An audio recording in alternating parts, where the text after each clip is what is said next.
everyone, and welcome back to another episode of the Tetracast. This is RPG Site's weekly podcast where we get the site staff together to talk about our favorite genre of video games. We have the full crew here with us for the last time in a long time. I'm your host. My name is Brian Vitale. Joining me, we have Josh Torres. It is the last August episode. That's true. Is it? Yeah, it would be. No, next week would be August. Yeah, it's August 30 or 31. Okay. You're right. Well, we'll record that on the 31st, but it won't go published until September. So I just have my random voice clip when I'm not here. We have Adam Vitale. Hello. We have James Galizio. Hey, folks. And Chow Minwoo. Hello. So, yep, we are recording this on August 24th.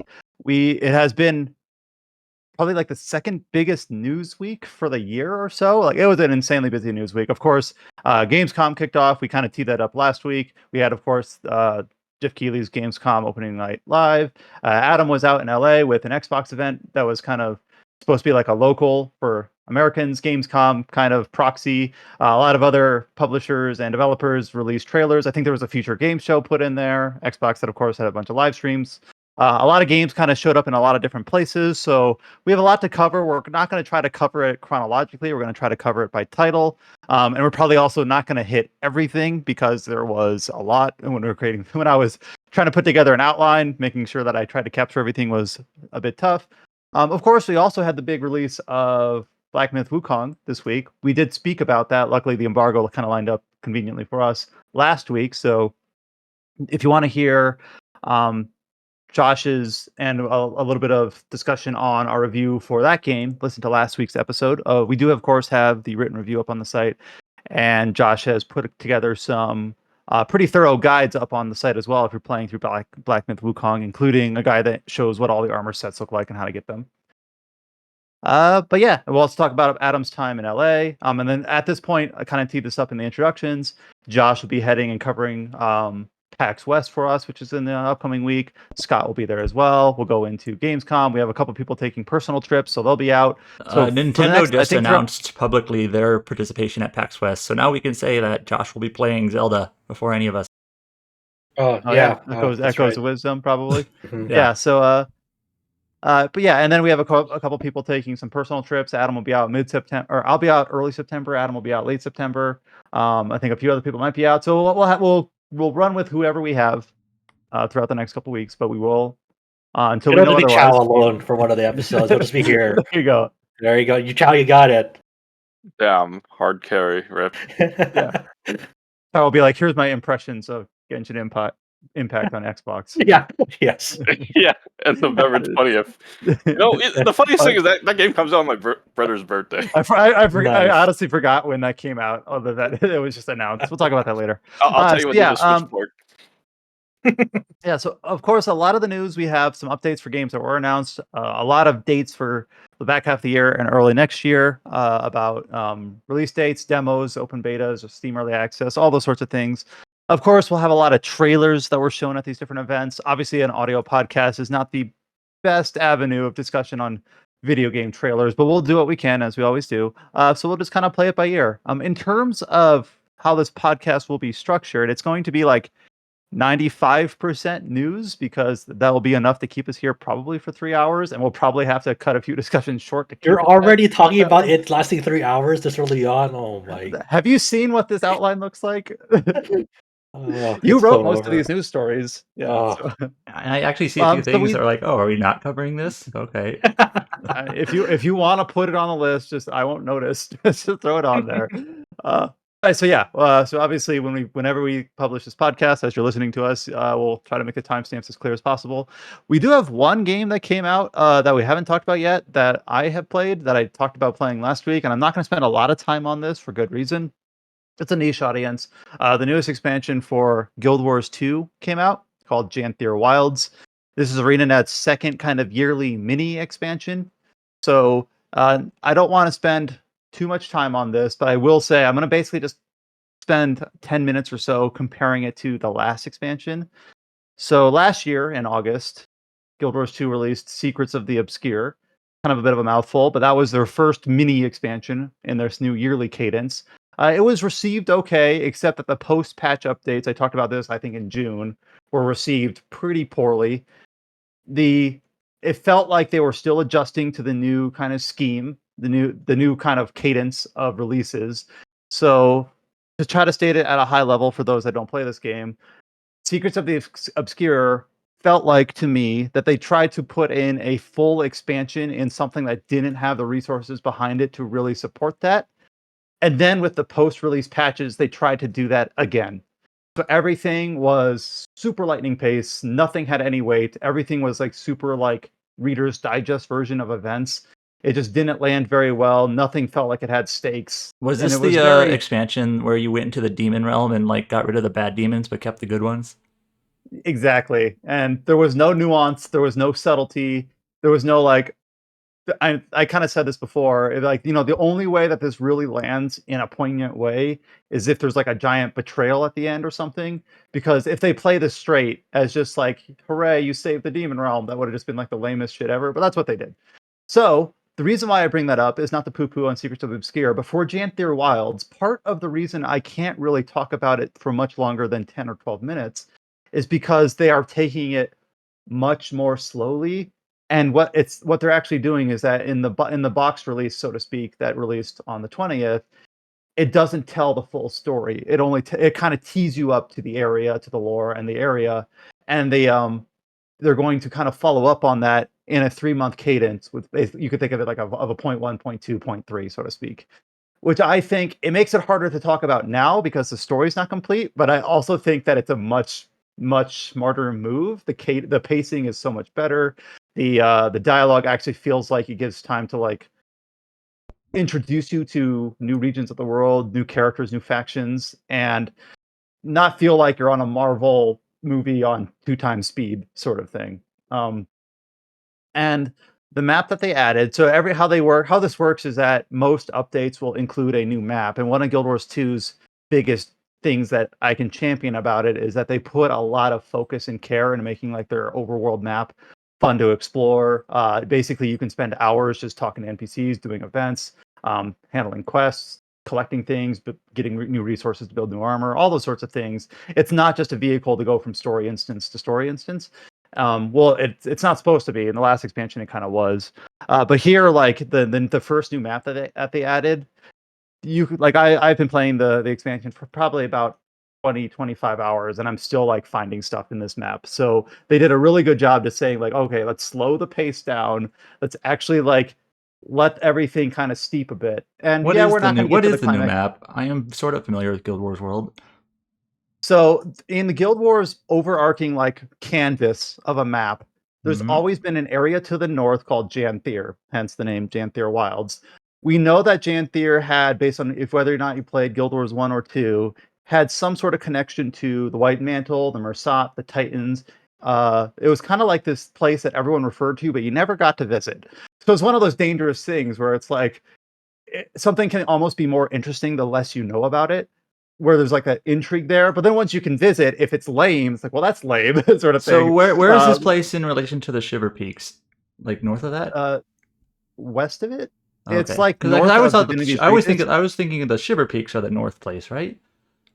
Yeah, it's like north of Kryta, north of Lion's Arch, Okay. Divinity's Reach, things like that. On the map there was always like this big ass river delta that you never got to visit, and now the first map is that river delta. So it's kind of been like for a long time player, or even someone who's just played Guild Wars 2, which has been out a long time. Like when do we get to visit that delta? That looks neat. And it's like, yep, now is the time. And they kind of try to do the same thing with Secrets of the Obscure with the Wizard's Tower. Like, finally, we can go in the Wizard's Tower. That was a place that's been kind of a mystery for years. And then we kind of visit it and we're like, that was a kind of lame. Where here they managed not to do that, where they're like, okay, you can finally visit it, and actually it's pretty neat. Um, and there's more dialogue. I know some people have to kind of play devil's advocate. Some of the early like story instances, the player just kind of sits back and has other people talk. There's a lot of voice acting in Guild Wars 2, and the early couple story instances, you might be listening to someone talk for 20 to 25 minutes, and some people said like, god, this is excruciatingly slow. So it's one of those things where if you don't know or not invested in the story, that could be a negative point, so to speak. Is like if you just want to skip through it and get to like the good stuff, quote unquote, you got to sit through it. So that's kind of one thing where depending on your opinion already, or where you're coming from, that could affect how you feel about this game. There's no skip However, button or skip cutscene or anything like that. no, and I really think that they really should add one, but no, you have to sit through it. Voice acting. Yeah, you can't even like press a button to skip to the next line of dialogue. Oh You no! have to, like, Okay. no, Okay. yeah. So that's one thing where I enjoyed it, but it's one of those things where I could easily see someone say like, "God, I spent an hour in a story mission and 40 minutes of it was talking." It's like, yeah, But also like that player usually everyone skip those, but like I read really fast, so like I'm a yeah. person like skip to like the next line immediately. hmm Yeah. They added a lot of fun little new animals and for like rangers to tame, new mini pets, or even if you're not a ranger, you can have like a little mini pet. They added like they kind of the one thing that's kind of hard to talk about here is that most of this is kind of like the story component of the expansion. Most of the post game end game stuff, like the treadmill stuff, is going to Mhm. come in the first update. They're going to add a new raid in 3 months. They're going to add a new fractal in 6 months, I believe. They're going to add new legendary gear for you to like build and craft to in 3 months. There's a new legendary spear and things, and legendaries are basically like relic weapons, I think is the closest point of comparison. Basically, top tier weapons with super flashy animations that you have to spend thousands of in-game gold to But right now, what eventually they've build. mainly added is like the new main story Story, portion. yeah. And even And then, it's not all of the story. So if someone kind of would say, so you're going to ask, so if you play it right now, you're kind of getting half of an expansion. The answer, truthfully, is kind of yes. It does kind of feel like half of an expansion, but I'm kind of I'm giving them the benefit of the doubt because last time they tried to squeeze all of an expansion in, and it felt super like, what's the Lord of the Rings term? Too little butter and too much bread. Like it was just super thin, super disposable in a way. Where here it feels meaty, but only half of it. how So like that, I how guess many roughly like an hour count for people, like how much are they content are they that expecting then? that really kind of depends on your play style. If you're planning just to play through only the story chapters and do nothing else, it's probably about, this is going to be a smaller number than I think most people realize, maybe 7 hours, 8 hours of Oh, story. okay. Yeah. Um, but then if you want to like do all the collections, build the new gear, mess with the new homestead player housing system, explore the maps, do the side quests, then it's probably more like 30, Mhm. 35 hours. Okay. Um, so it really kind of depends. And then of course, if you want to do some things but not others, then pick some number in between. Um, but Did yeah, you mention a new housing system when you said that? yeah, so I haven't messed with it too much, but about a third of the way through the story, you get a homestead, and there was already a system for putting decorations into guild halls, but there was no player specific housing. So Okay. basically, they've kind of, what they did is the guild hall system was fine but pretty limited. The housing system was completely revamped. So in terms of placing decorations, crafting decorations, um, the materials used to make them, like the economy behind them, all the tool sets needed to place them, Yeah, modify no, them, like rotate. I asked because I remember a couple of my friends actually talking about like how cool the new housing system is in this expansion a few days back, where they had like alt characters that like you can actually place your alts inside your housing system, and they would actually like chill out there and like have their own Yeah, animations so yeah, and if stuff. you log into your warrior, then because the housing it's account bound, so if you have Yeah, 8 characters, they share a house. that's so Um, cool. yeah, if you have if you log into your warrior, go to your house and log off, and then log into your ranger and go to your house, your warrior will be chilling there. So that's how it Yeah, works. Yeah, so and then it's pretty it neat. also has like It's not really it also has like in all the terms of. cats that you found. I guess also in your housing as well. I'm surprised that you know this much. I Maybe mean, I shouldn't be. I was just like just listening to like what my friends were saying, like I was So like, so there was that actually always sounds cool. when the game first launched, there was like, this is 2012. So this is eons ago. This is ancient history. It released with something called a home instance. This was like ghetto level housing kind of. It was very bad. I actually did But play in Guild Wars 2 and Watch, but I don't remember any of it. So, uh, but I actually did play so it. so you had a home instance, which was like something that you could log into, and some characters from the original story would show up there. You could collect cats, which was added a few years later. And these cats, each of them was like a micro quest kind of thing. Like, hey, if you find a cat in this map and bring it an apple from this other map, it will like you and follow you to your home instance. Like micro quests. There's maybe like 18 in total or so. And then you could also get like resource nodes. So like crafting economy in Guild Wars is kind of hard to describe in a short window, but you might have a resource node called Mithril, whatever, which is pretty common. And instead of going out to the world where Mithril can be found, you could get and eventually earn a node. And by node, something you'd run up to, press the interact key, and mine.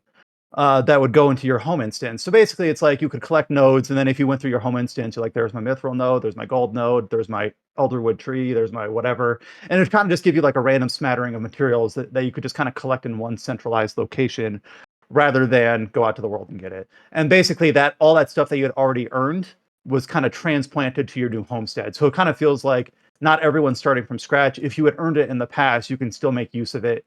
And some things like the nodes actually have function to them. Something like the cats are really just more for flavor, for fun.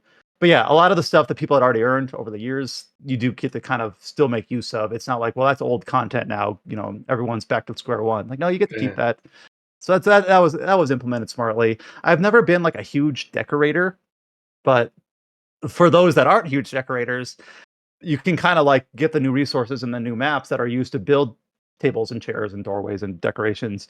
And it's selling for decent prices, like in the in-game trading post. So it's like, okay, even if you're not going to make use of that yourself, you can kind of still benefit from it. Like, I'm not going to use these to decorate my place because I don't really, that's not what I play the game for. I've never really been a good decorator in Fallout or whatever. So I'm just going to, make use of the fact that other people are and sell them all the materials.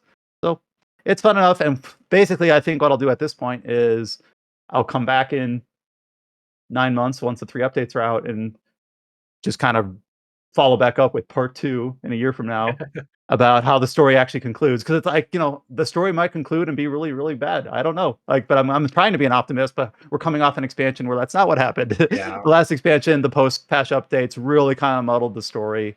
I will say though that I've probably been talking longer than I gave myself, but the story. One thing that ArenaNet has seemingly deliberately decided not to do is, I remember when they first said that they were going to go to yearly expansions, that, this way they can kind of make any expansion kind of a jumping in point, kind of like the way Elder Scrolls Online, I believe, does it, where even if you're not up to date, you can buy the last expansion and have an okay time. You don't have to like get ready for it or like catch up, so to speak. And the thing is on a gameplay front, you can. There's nothing that says you have to do previous story to play the story in Janthir Wilds. Nothing that's stopping you. However, there's enough crossover in terms of characters and storylines that you're just going to be completely lost. Like, you're going to be like, I have no idea who any of these people are. So nothing's stopping you from doing it, but you're going to be like, I don't understand. This is boring. I don't get this. Who are these people? And then when they reference a thing, you're going to be like, is that a thing I should know? Is that a reference? I don't know. So they've deliberately decided to continuously still make it a long arc story. So it's one of those things where it's like, well, if you want to really understand the story in Janthir Wilds, you got to play the last expansion, which is not very good. It's like, okay, that's not exactly a winning sell. That's kind of the bet that they made with the way that they executed last time. But I think even when they first announced this new yearly cadence, it was kind of like, well, you can't really judge the first one. You kind of have to see them iterate at least once to kind of get a feel for, is this going to work? And despite everything, it feels like, you know what? I'm hopeful. They're in a good place. I think everyone, at least in the player base on the Reddit, which is hard to please, has been generally, sorry, can't speak, well pleased with how things have turned out so far, though the pacing is slower. So had a good time, but I'm at a point now where I think I'm kind of like at a point where I'm ready to. Luckily, everything, all the content remains viable. You don't have to log in every day to stay up to date, so I can kind of put it down and then get ready for. I've got circled on my calendar Visions of Mana for within a few days of us recording this podcast. It'll be coming out, so I'll be ready to play that. The new region, does it like introduce like any cool new scenery or biomes that you haven't seen before in this game? The thing is that the base game plus all of its other expansions have kind of covered the gamut, so there's nothing that's not really been touched. But it's kind of like a rainforest, but more like, I'm trying to think. It's a river delta that it rains a lot. It's like a temperate woodland. So it's not something super out there, but it is Okay. like, and in general, like if you go to an old map, it's one of those things where the progress is slow enough that if you've been playing the game for a while, you don't really notice. But if you go to like a map that came out in 2012, and then a map that came out now, just the density of all the, you know, environments and trees Mhm. and foliage and rivers Yeah. and objects in the world is just so much better laid out and way less flat. There's a lot of verticality. There's a lot of like cliffs where it's kind of like it's not quite to the level of like Elden Ring. Where like shit, I was on that bridge way up there an hour ago, and now I'm all the way down here. But it does have a little bit of that, and some of that's due Okay. to the fact that now there's flying mounts and things like that that the base game didn't have, and all that stuff. And But maybe yeah, like for the next one, it's like, okay, we've run out of regions. Let's go to the moon. yeah, there you go. But yeah, that's the one game we had listed to talk about here. I guess while I'm speaking, I talked about it last week on the podcast, but I did write up my thoughts on the Warhammer 40K Rogue Trader. So I basically, if you've heard my diatribe on that last week, then you kind of know what's already written down. But I put pen to paper, or doc to CMS. I don't know. So that's up on the website now at rpgsite.net if you want to read that. Basically, I before I knew it, that review was like 3,500 words, but there was enough systems at play that even just describing at a very basic level how everything works and what I feel about it, I'm like, oh crap, this thing has gotten pretty long. So it's pretty thorough. It's up on the website. So if you want to read that, I did score at the highest of all the Owlcat games I've played, which is all of them. So, and I think that is partially due to two things. One, I think I just enjoy the pure turn-based gameplay better than real time with pause. So I think that's a personal preference thing. And also, I think just the fact that I waited 9 months to play it has helped my impressions quite a lot. So it's the favorite game that I've played, but with those two kind of caveats put in. Mhm. So that's up on the site as well. Yeah. And I guess since we talked about Black Myth Wukong, just to try to put a bow in um, that discussion, because we talked about our impressions of that last week. Of course, anyone who was following, it did like explode on Steam concurrent player numbers. It has sold over 10 million copies. What did the concurrent number max out to? I think the last I saw was like 1.2 or It was 3 like million. It was, 2.7 or something oh like Point. that. Jesus Christ. And it was Yeah, like second highest to only PUBG at its apex or something like I that. believe so. Yeah, and most of the users was like from China, so that definitely helped as well. Yeah, I It's mean, been exploding over there. Like, obviously, it's been just doing well overall and international, especially over there. Like the player mhm. base over there, really behind it. Yeah, even my brother doesn't really care about video games. He hasn't like played much games in the last 10 years. He come back and ask me, he's like, "Hey, can I borrow your PlayStation to play that?" I mean, it's cool. You know, I it's cool to see like people discovering it together. I think it does well even like from if you're watching it like a streamer watch it, or watching a streamer play through it or whatever, right? Because it's a game that has like it's very easy to like miss secrets in, so you're kind of listening out into like your interactive chat during streaming, saying, "Hey, don't miss that secret over there," you know. Like I know some streamers I've been kind of keeping an eye on. Some of them admit it's like, yeah, I don't know how I'd play this game without a chat telling me, you know, where the secrets are because they're so easy to miss. You know, it's like, yep, I know that is.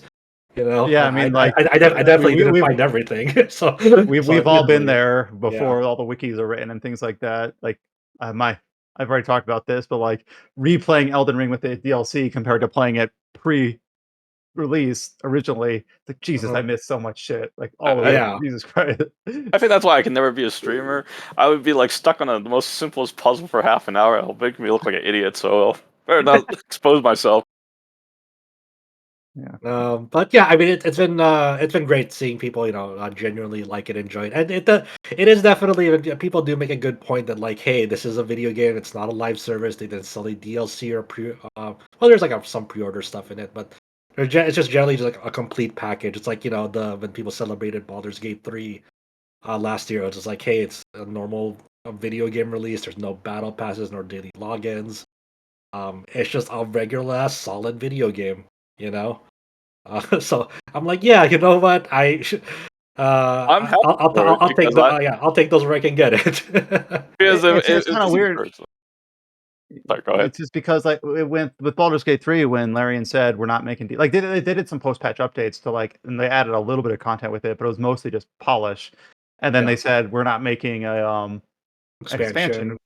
which is kind of it sets the norm now that you're like for instance, I have Dragon's Dogma 2 still installed because like they're gonna announce expansion of this eventually, right? They have to, they did it for the first game. That means they're legally obligated to do it for the second game, right? I forget if I don't think they've actually said it's all They been haven't. speculation. Yeah, Yeah, it's all but like speculation there. and so when Larian said no, we're not doing it, I kind of appreciated that. Though I think there is some to read about there. None of this is like ever been stated explicitly, but my personal impression, and I don't know anything, is that some relationships were strained between Larian and Wizards of the Coast, Mhm. especially when Sven said like out of the people that were like there when the original licensing deal was made with Wizards and Larian, like they're just not there anymore. Like upon announcement of the game and release of the game, like no, like very few people are still left, and like Jesus, what happened? Yeah, Clearly, it's the project was still crazy. successful despite that. I've said this Um, before, but it's still It's funny like to think how Baldur's Gate 3 was announced at a Google Stadia event. yeah. yep. It's like it feels like probably just a miracle project behind the scenes of like how everything came together. To be honest, for people who just know the full scope of that, it's like it was a miracle that this came together the way it did and performed the And way it didn't, did. yeah, and didn't die in the Yeah, I'm sure there was like a billion things in the process that could have just made it all fall apart. So miraculously did it. So yeah, I mean, it's cool to see game science find a massive, massive success with Black Myth Wukong, and hopefully we get like more like I don't know what they're gonna do, like if it's a sequel, a direct sequel to Wukong, like a Wukong 2 or like a Black Myth, like Romance of the Three Kingdoms, for example. That'd Oh, be I would really, love to that'd be play Romance. sick. Yeah, that'd be Freedom sick. Black Myth. Yeah, like I would be there day one. Black Myth, go on you. Yeah, on my way.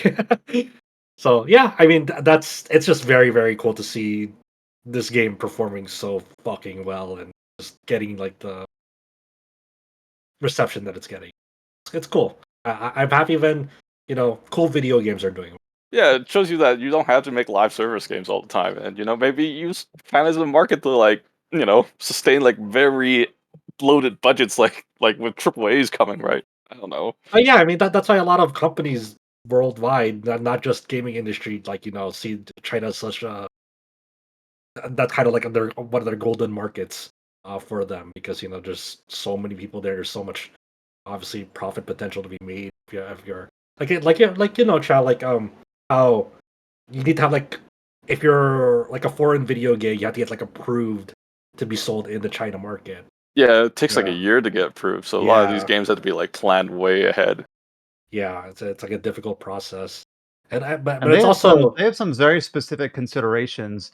Maybe Chow, you can speak to this because I don't want to speak to something I'm not an authority on. But I think like the way you depict skeletons in the Chinese market has to be done in a very specific way. Like there's things that like we don't even think about Oh, that can't there's be lots of said. things. I think Yeah. the Chinese government like kind of put a lot of strict laws over the years. Mm. I think what happened is like, even like it comes to like TV dramas, like back then they can make a lot of these like war epics talking about these times, but nowadays they can't seem to like depict certain like themes and stuff. So they're a little bit overboard in censorship and stuff, which is Mm, not a good And, thing.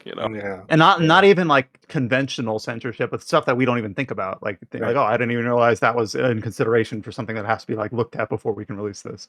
right, yeah. So obviously there's like culture differences in the way things are managed. Mhm. But either way, like that's why I was always behind like the China Hero project that Sony's initiative doing, like basically helping Chinese developers kind of help develop their game and release it to market. They expanded that to I believe another territory recently is like called the MENA project. I think that's Middle East, I Middle East, believe. North Africa. Yeah, yeah, and And that there's like also an that's India just hero project too.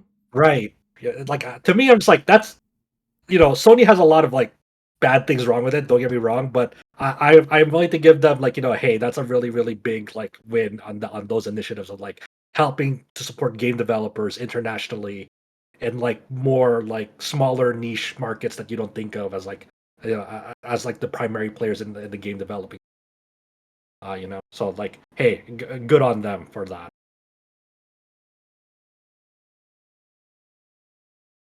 with that, half an hour in, we're gonna go straight into news, and we have.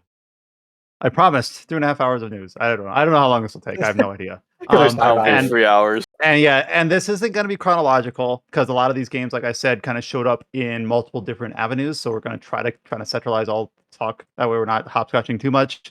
And then also the order that I put these in are mostly arbitrary. So just because we talk about something first or second, no judgment made. We just have to talk. We just have to pick an order. So I picked one. And the first thing we're going to talk about is the newest trailer for, of course, one of the biggest things that we're anticipating next year. And that is Monster Hunter Wilds. So, of course, this was announced a while ago. We had the initial trailer. Over the last couple weeks, we've been having like the little short gameplay overview trailers, one for each weapon, a couple about basic mechanics, focus mode. We kind of talked about that. This one is a trailer that's basically focusing on 2 new monsters. And, well, I say new. I should divert expertise to those who have been playing the series You're longer. right. You're right. Are they both Lala Brina and Ray Dow are both brand new Yes. monsters? Yes. Okay, I that's what I thought, but I wouldn't be surprised if like no, actually, this is on the online game that released in the early 2000s or something like that. You're So yeah, fine. the area is called the Scarlet Forest. It opens up with some gameplay introducing Lala Brina, which is like a floral themed giant spider. Like its like abdomen is like a giant rose petal. And then it goes in the second half of the trailer with an electric dragon called Ray Dow. There introduces a few new characters that I saw a lot of stupid kind of reception on social media. If you know, you know.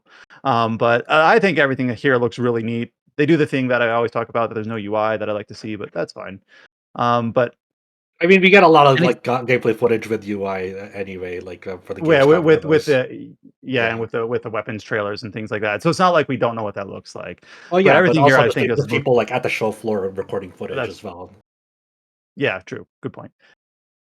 So I mean, it's once again a really fucking solid trailer, and I think the some of the biggest announcements made for Monster Hunter Wilds weren't even like in this trailer. Like it was cool seeing the new creatures and the new and what the forest biome will look like in this game because a lot of the footage up until this point was just like the deserts area, kind of like the starting area, I imagine, in that game, and that's fine. But but the desert area can be kind of bland and dull for some people. That's it's cool to see. It's like, oh, okay, there's what the forest looks like. But like there was also developer streams, like separate live streams happening throughout the week at Gamescom, and like one of the biggest reveals that they said is like, hey, armor is no longer gender locked. If you're male or female, you can wear whatever armor design you want. You're not confined to one or the other, which is honestly like kind of a big step up for the series because like I know a lot of people. It's like who's like, okay, I like making a female character, but I don't like the female armor designs. I like the big armor, like heavily covered armor designs that look cool on like the males, for example. But I wish I had that option for the females, or vice versa. You know, so people can just mix and match, go whatever they want now on whatever armor designs uh, they want, which is really cool. There was also just like a lot of people just like putting out like a ton of like info in terms of like what they noticed with the Gamescom demo and like getting a first hands-on feel on it. I know there was like some instances of like since it's an early build and the first time they're showing like the PlayStation 5 version, I believe there's like some performance issues on the floor. But once again, early in-game development build on the console, um, and it just a lot of people are just kind of blowing away like the ambition of this project. And one of the funniest things they mentioned on shit is like there's underwater exploration and navigation, but I believe the director or producer explicitly said, but there's no underwater combat. So there'll be underwater sections, but no combat underwater, which is funny because the underwater combat is a very loved or hated thing in the Monster Hunter community from prior entries that had. I'm So- hoping the fact that they've like gotten like because you actually can control yourself underwater, so there is like some movement and some abilities, like you can like gather stuff.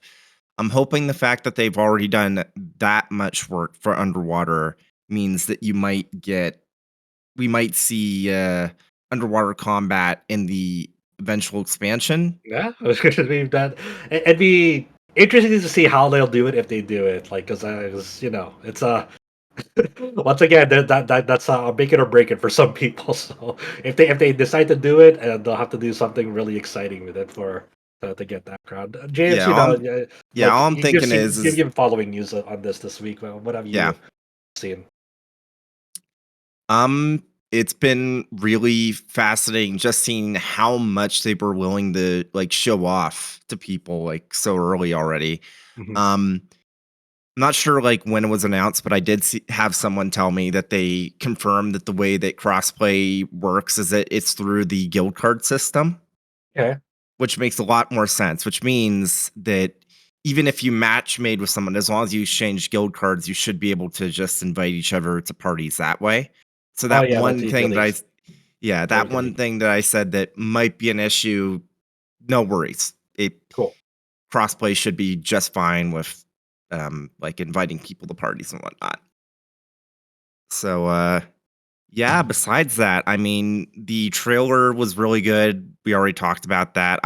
I've been really impressed with how good the new monster designs are so far. Hmm. Like Ray Dua, like it already looked pretty neat before, but like getting a better look at it, it's like this is a dragon that, or well, a wyvern, where its head turns into a railgun and shoots a fucking railgun at you.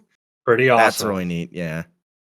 That's Not to- also really crazy to see that I guess it wasn't really shown off that much about the cadence of this game early on like an SGF for example, but like you don't have to like go back to some sort of village or camp right away after a hunt is completed. You can just like immediately go to the next one if you want like kind of like the guiding land. That's what they showed at Iceborne. that's what they showed at Summer Game Okay. Fest. And one thing that they also showed that people have been kind of cluing into is that the way that cooking works this time is way more freeform in the sense that you can like find ingredients or buy specific ingredients and then combine them out in the field. Like I'm not sure if anyone's shown anything from it, but there's like a cheesemonger in that one main village in the desert. I forget the name of it off the top of my head. And they have like various types of cheeses you can buy that can be added Oh, wow. into a meal when you cook them. And I'm not making this up. Like, I mean, Adam was in the room too when we saw the presentation at Summer Game Fest, and that was one thing they deliberately pointed out. That's funny. So It's yeah, also funny that like there's a second cooking mini. So aside from like the quality of the meat of like you're kind of waiting for like the proper time to get it off the roast. There's also like a second one where like you're of like how many cuts you make, and that'll determine how much food you get back from it. I'm like, whoa, that's weird. You know, like that's interesting. They also have like an optimized potion system where like the game will decide what kind of potion will you can use to heal with. So you're not quote unquote wasting any like potential healing, which is kind of weird. I'm like, I wonder how the priority system is for that. Um, if people could figure that out because that's interesting.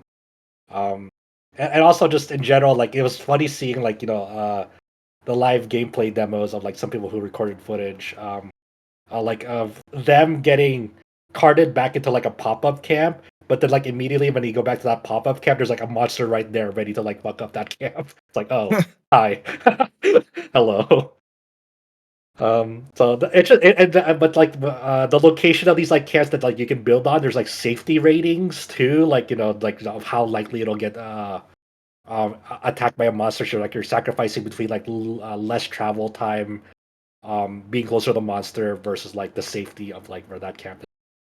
Kind of an interesting risk versus reward type deal as well. It's just and the map is like crazy because it's like full 3D as well. So it's just all the footage they've shown out. It's like wow, this is insane. I'm gonna be playing this for a long time. It looks like.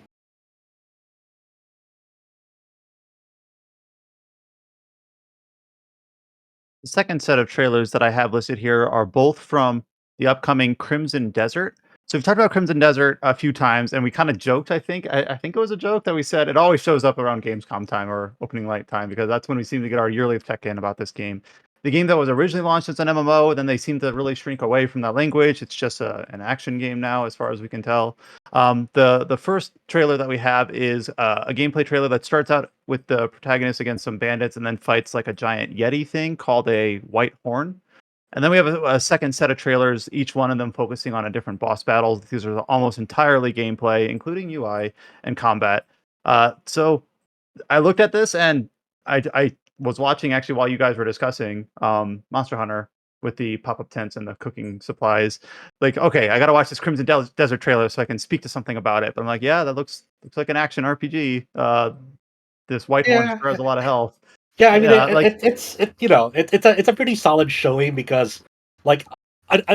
You wouldn't know this if you didn't play Black Desert, but but one of my friends like has spent a lot of time in Black Desert. It's like, yeah, they're just it is kind of like the warrior class in Black Desert. They use a lot of we use a lot of animations and moves from that, but that's not necessarily a bad thing because the combat system in Black Desert Online is pretty solid. So you kind of get good visual feedback in these trailers, like when you're hitting something, like just the impact of moves. You have fun moves like suplexing some dudes, doing some command Mhm. grabs in the middle of combat. And just like the visual scenery for some of them is like really really astounding. So like it like this game, like I don't like I'm interested in definitely checking it out, and it's cool to see the combat system like looks pretty interesting, at least from visual feedback and like cadence perspective, where like you feel kind of the tension of combat with like multi-phased bosses for some of these. It's like, oh shit, you're still not dead, and you're going to the next phase of this. So like when I saw these bosses, I'm like, oh, that's really cool that finally they're showing actual real gameplay with some UI. There's like a and like temperature actually meter pulling up the for some reason. radial Yeah, wheel and things like that. yeah. So I mean, it was a solid showing. I would like to see a release date or window or some sort of demo. I think what I would like to see is just a little bit more of like what happens between combat encounters. Mhm. I Yeah, remember I yeah. was watching a stream of Black Desert probably like 5 or 6 years ago, and this is like one of the only times I've watched gameplay of Black Desert. So if you're a Black Desert like lifer or pro or veteran, I might be representing this pretty poorly. But someone was like loading up supplies on a wagon and then carting it from one town to another because they weren't a combat focused character. They were trying to like do some trading or some sort of like economy based thing. And Mhm. I'm not saying that Crimson Desert should have that, but I'm just makes me curious. Like, I wonder how this game is just like structured, like not short term progression, like immediate boss fights, enemies in front of you, but like between missions, or is it an open world map? I'm not sure. I think they've described it as such, but I don't know if we've seen that. Like, I Yeah, kind of want to see more they've like shown long like term stuff. yeah, they've shown like a previous trailer. Like it seems to be like an expansive open world, but I don't actually exactly know if that's the Mhm. case. And like, but they showed like that trailer that we kind of made fun of. Is like it's everything the game. This game has fishing. This game has horseback riding. This game has Oh, you that rings a like on a bell. hot air Yeah. balloon. This has like gliding. And it's like what the fuck do you do? It's like I don't know. You can do everything in this game apparently. So What can't you do? yeah, I agree with you. That, like, I would like to see like definitely more of that aspect too. It's like yeah, you definitely made the case for your combat. Like, hey, it looks cool. There's gonna be different classes that I'm interested to see like more of like how you can customize, your chosen class. But definitely like, well, this can't be just be everything the game, obviously. So what's the actual Mhm. structure like you're saying game?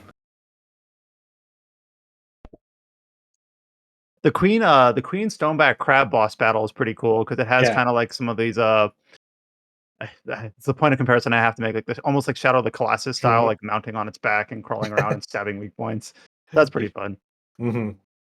Or should I say Castlevania Lords of Shadow style, because they aped it as well. When I think of Here's a Crimson trailer Desert, that you know oh, when I go think ahead. of Crimson Desert, you know what I also think of? What? Where's DokeV? I was trying to Yeah. remember the name of this game the other day. I had to try It's to been like three describe it to my years. friends. They were announced at Gamescom with like a weird Yeah, catchy music video, and then nothing since. yeah. They looked into it, it's like yeah, the Twitter account hasn't been like active since like the end of 2022 or I some actually shit. just Which is realized like that the gameplay video that they showed at Gamescom 2021, like the trailer, they re-uploaded it in November 2023. what? It's like what? Like I I guess mean, something changed, but I don't know. anyways, the reason But why I yeah, think of good that because question. both those games are Pearl Abyss, so and they were sort of soft announced at the same time, all the way back in 2019.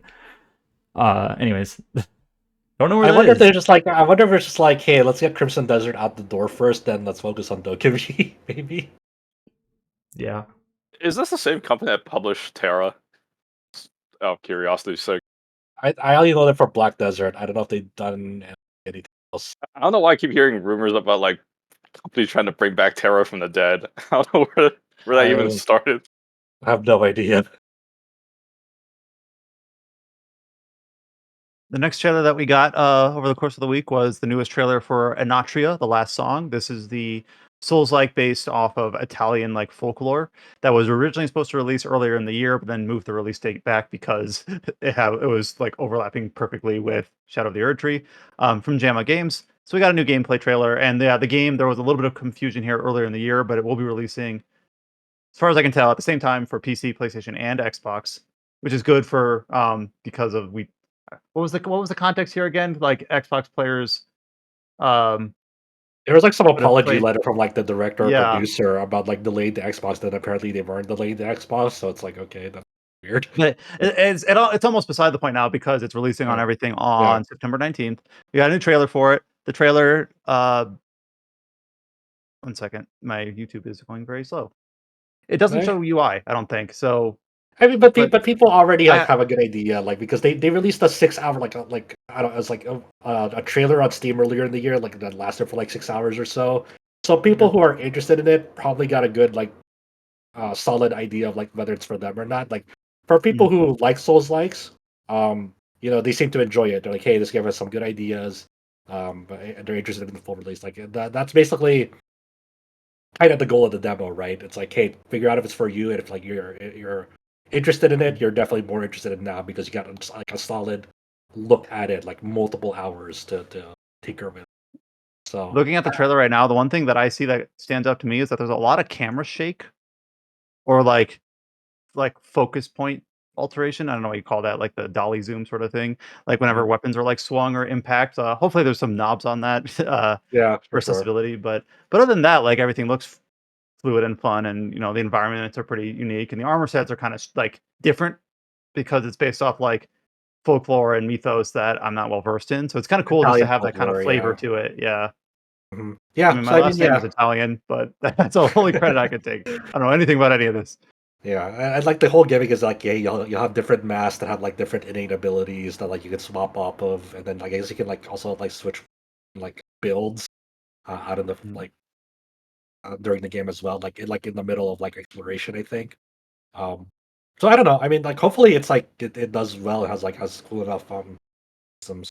It's like I'm not saying like Black Myth Wukong is like 100% a Souls like because people have been debating whether it's a Souls like or not throughout this week as well. It's kind of a stupid thing to kind of get hung up on. But this formula of action game is still proven to be very successful, as Wukong has shown.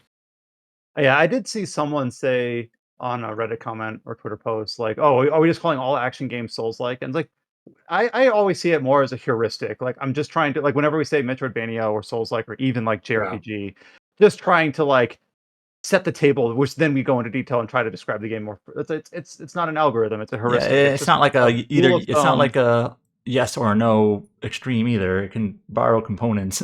Yeah. Yeah, So just to help describe the game rather than from the ground up going line by line and saying okay. Anyways, that's maybe beside the point. But yeah, we got a new trailer for that coming out on in less than a month, September 19th. Here's a game that showed up, I believe, during the opening night live, and then later got a later gameplay demo published directly from Warhorse. This is for Kingdom Come Deliverance II.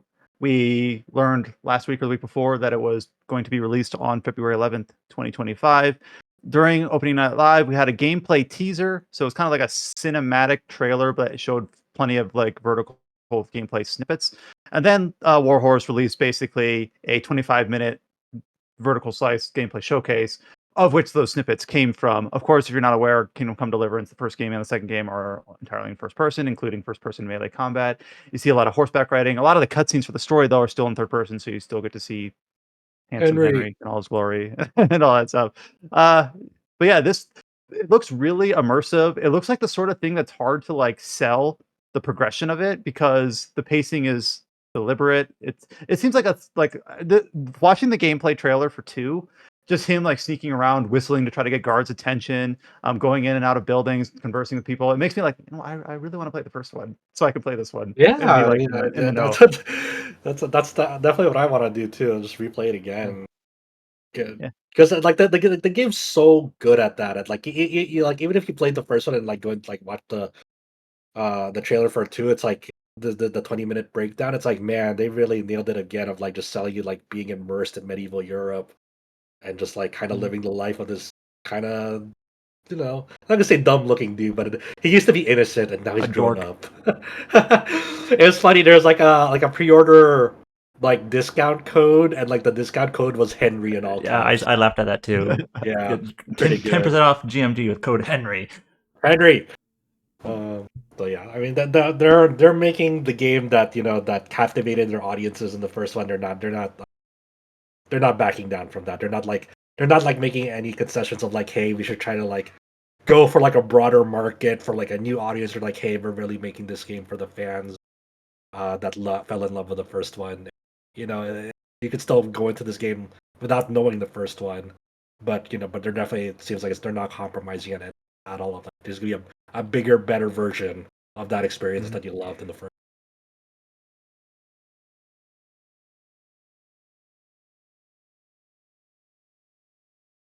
Let's see. So we have another trailer for the upcoming game from Akatsuki Games, Tribe 9. This is the free-to-play game coming out for Steam and mobile at the moment. It was announced earlier this summer. Was it?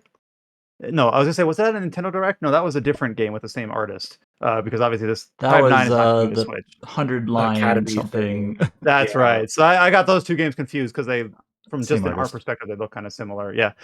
So Tribe 9 is not coming to the Switch. It is free to play game coming to Steam and mobile.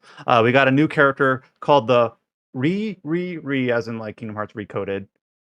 The Re game trailer for Tribe 9. So that's a pretty fun trailer. It shows a lot of segments that are a lot of like 16-bit like Super Nintendo art plus like the action gameplay. Like I actually didn't like know what I was looking at when I saw like the 16-bit art.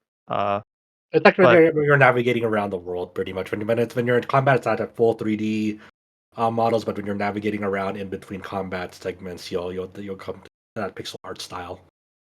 Mhm. It's basically it. and this we talked about this when it was first announced. I guess this Tribe 9, there was an anime a couple years ago, and then the story is obviously coming out 2 years after the anime. Or I guess we don't know specifically when it's coming out, but after the anime. We don't know if it's like the narrative is related specifically, but like that's I don't know if that's who they're trying to court is people who saw that anime and wanted a game based off of it, like Fairy Tale or something else. But other Yeah, than I that, don't I know. don't really know I much don't know. about it. All I remember about the anime was like there was a lot of like extreme deadly baseball, and I was like, when I look at this game, like, man, there's really a lack of extreme deadly baseball in this game. Maybe there's like some characters that are like Yeah, baseball themed, but it definitely doesn't look like the core like the basis it of it looks or the more foundation. yeah, it looks more just like generic cyberpunky, not in a bad way, but not specifically baseball. Hmm. um, random tangent. I did also finish. Me and my girlfriend finished watching Kaiju number 8 this last week. Oh, okay. You liked So it? pretty fun. Though Hmm. I went to the Reddit and they've announced season 2. People are like, I hope season 2 like improves on the manga because I guess the manga at that point goes like to snail's pace. I have no idea. speed. Yeah, but I enjoyed the anime adaptation of Kaiju Yeah, as it was well. good. I never read it before. Okay, it's pretty fun. I think they're making a game of that as well. I don't know if it's like a console or mobile game, but I remember that they announced a game for it. Mhm. So we talked about this a couple weeks ago, but we got even more pre-release gameplay footage for the first Berserker Khazan. I don't know if we knew this earlier or not. Was this announced this week that it's being voiced by Ben Starr, the protagonist? I have no idea if that's new It's I think or new that's to not. me. I don't I remember think if it it's was new new confirmation in at least. general. Okay. Oh, okay. I like he tweeted like "I am Khazan" or whatever. Like hell yeah, no. It feels kind of silly because like I didn't expect it, but like I'm immediately like more interested. I don't know. Yeah, I He's had got a good voice. I had like zero interest in the game until I heard it's like, wait, that's Clive. Like sure, I'll play this just to hear Ben Yeah, Starr. so it sounds like this is FF16 too. Yeah. The better FF16. I'm sorry. Well, a lot of voice actors. I'm being silly here, but a lot of voice actors were like, "I can finally announce that I'm so glad to be a part of such a publisher's new game." Blah blah blah. I'm so excited to voice this character. And then meanwhile, Ben Starr is like, "I am Kazad." Yeah. It's So fun. we had a reveal trailer saying they call it a reveal trailer, saying that it's going to release early next year for PC PlayStation and Xbox. There will be a closed beta test on consoles in October 11th through 20th. So a limited time demo, effectively. I Stress signed up test. for it. I don't know if I can get chosen, but I signed. And then they have a so that's like a 2-minute trailer. Then they also released a deep dive, slightly longer trailer where it has voiceover from the creative director. Or sorry, not voiceover from the creative director, voiceover from the producer about the game. And then in addition to that, RPG site, we were able to submit some questions with the creative director, Jun-Ho Lee, that we also have linked in that article. So we had a little bit of a Q&A. I forget if Adam or Josh took lead on these on this Q&A with because about did. Khazan. Yeah, I asked some questions. The answers came kind of late, and Adam and I were like, "What are we gonna do with these?" And then Adam's like, "Just put it on this." I'm like, "That's a good idea," because I don't know where There else you you've go. really done it. So, but I think the bigger, cooler thing that they finally showed here is like, hey, they finally show you the UI. What does the actual what does any of the actions mean in this game in terms of like gameplay mechanics and like what the player sees themselves? They make a big focus on like draining enemy stamina to get like your big DPS window in, and that can happen to you if you drain your stamina. You'll get a lot of damage. You see damage numbers. You see stamina meters for both you and your opponents. And that general just action RPG like relentless try to encourage like aggression from the player pretty much and managing their stamina. And it seems like at least from the response on the YouTube videos, a lot of people are very positive in what they see so far on the game because hey, the game's like not really showing like story cinematics, they're showing like pure gameplay, and that's what people want to see. Is like, hey, what am I actually gonna see when I'm like playing the game? You know, um, so it's nice to see like, hey, the marketing is really focused on like the gameplay and not so much of like here's the story setup and here's Or for me, like I don't know why.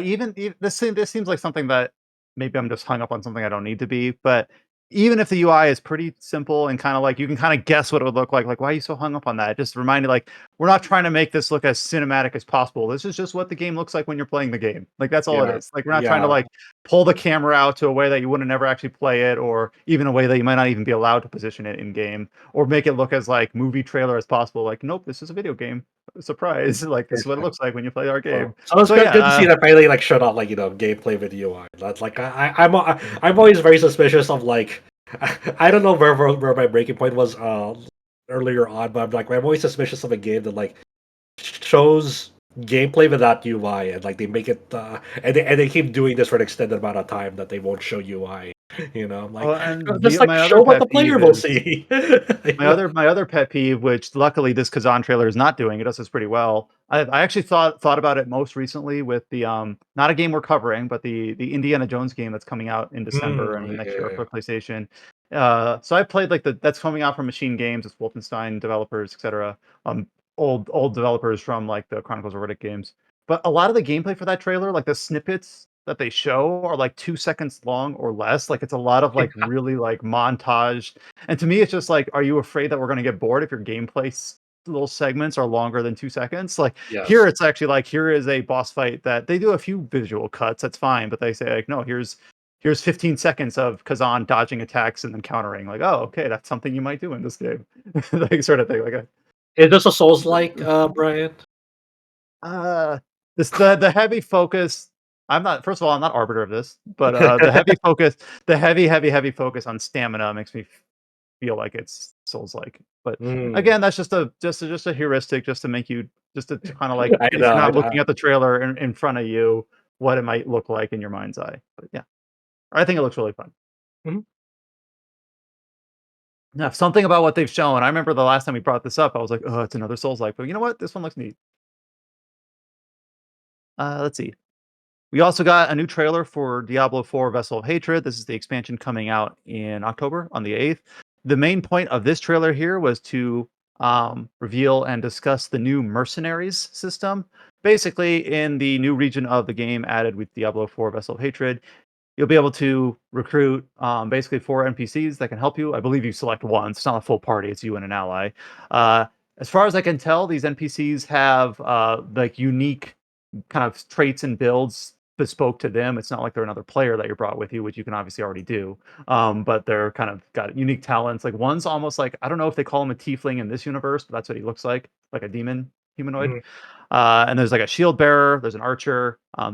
They all have names and like titles. And if you go to like the publisher's webpage, the Blizzard's webpage, they kind of show you snippets of what their skill trees look like. So they kind of have a little unique skill tree that forks in a few ways. Nothing too overly ornate, but you have a little bit of customization about who do you want to recruit, who do you want to bring with you, who complements your build style the most, and how do you want to build them very specifically. So seems like a fun addition. Like nothing too groundbreaking, but I mean, you know, it was not kind of like a nothing base either. feature in Diablo 3, but it's now back. You know, There you go. and it's also really weird too because like some of them are like the shield bearer, for example. It's like, oh, so you could have added like a paladin class and didn't, and we don't want paladin.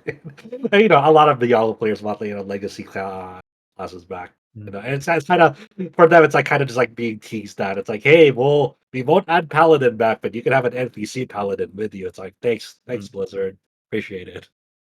And most of the trailer was kind of like Blizzard, for better or worse, has some of the best CG artists in the industry, in my opinion. And a lot of the trailer is like, yep, we see that, but then the back half of the trailer is finally some gameplay showing the what the mercenaries actually look like in combat. So still coming out on October 8th. You can choose mercenaries now. Seems pretty fun. You I gonna will play it? probably pick the. I'll probably blitz through it. Like I played through the base game, but it was very like critical path only. Like I didn't Mhm. really stop to smell the roses or anything. I just went to story marker to story marker. But I'll probably play this and at least the same way. I will probably just because I like the theme, the flavor of it. I'll probably grab the tiefling. I forget Yeah. what their name is, but the one that's like a demon flame dude, flame boy. You put out the document Aldekin, the cursed child. Hmm. So I think that's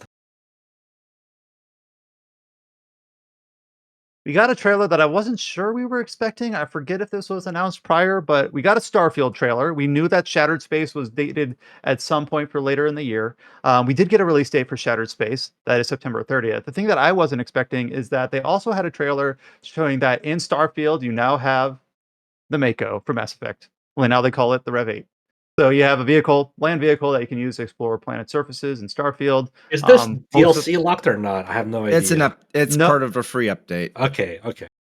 they had a free Got it. update. I took a quick look at the patch notes. Yeah, the Rev 8, it's like an ATV vehicle is available now. They also in the patch notes talked about some under the hood stuff, some technical, like you can like pick a frame rate limit now, either 30, 60 or unlimited. I'm like, you couldn't do that before, huh? I'm surprised. They obviously bug fixes, this sort of thing. A pretty major patch. The only thing that kind of surprises me is that like a lot of the times in Starfield, another game that I kind of like mostly critical path with only a few other diversions is, and this was kind of talked to death when the game was in its launching, is that as you land on the planets, you kind of land at nodes on the planet around the settlements and the cities. Like you can't there are areas around each that you can't explore, but it's not like you can circumnavigate the planets. Like there's little regions that you can explore. So I wonder if they're going to like try to give you, because in the Shattered Space little tease that they gave at the very end of this trailer, they show the Rev 8, the Mako, in that. So I don't know if they're going to design those areas to be just slightly larger to account for the fact that you have that. Like to me, I'm just like when I was playing Starfield, it's not like the thing at the front of my head was, you know what I wish I had? A land vehicle that could travel these vast areas, because that wasn't really like a concern. It was like, oh, you just land where the story is and you go there. So maybe it's fun. I have not played it myself, so I can't speak to firsthand experience, but obviously I do plan on playing Shattered Space, and we'll see how I feel about the Rev 8 as it pertains to that expansion. But a fun little shadow drop nonetheless from Gamescom.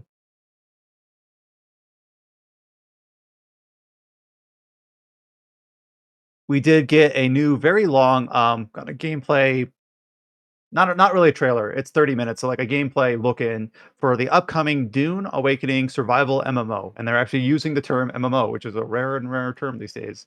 Uh, and it's gameplay with voiceover by one of the developers, but let's see, creative director Joel Bylos. They talk about the how this is a game that is the way that they set up the framework of this game. It's the Dune universe if Paul Atreides never existed, so it's an alternate universe MMO, which I don't know enough about Dune. I've only seen the first movie to know whether that's a smart idea or not, but I would assume so. That way there's no like weird canon questions about things making sense or not. If they just say it's an alternate universe, that doesn't even pertain. But they show character creation, they show combat, they show some cinematics, they show some just multiplayer gameplay with the Joel and one other character. It seems fun, but also it seems kind of early. Like it seems like very kind of work in progress whip.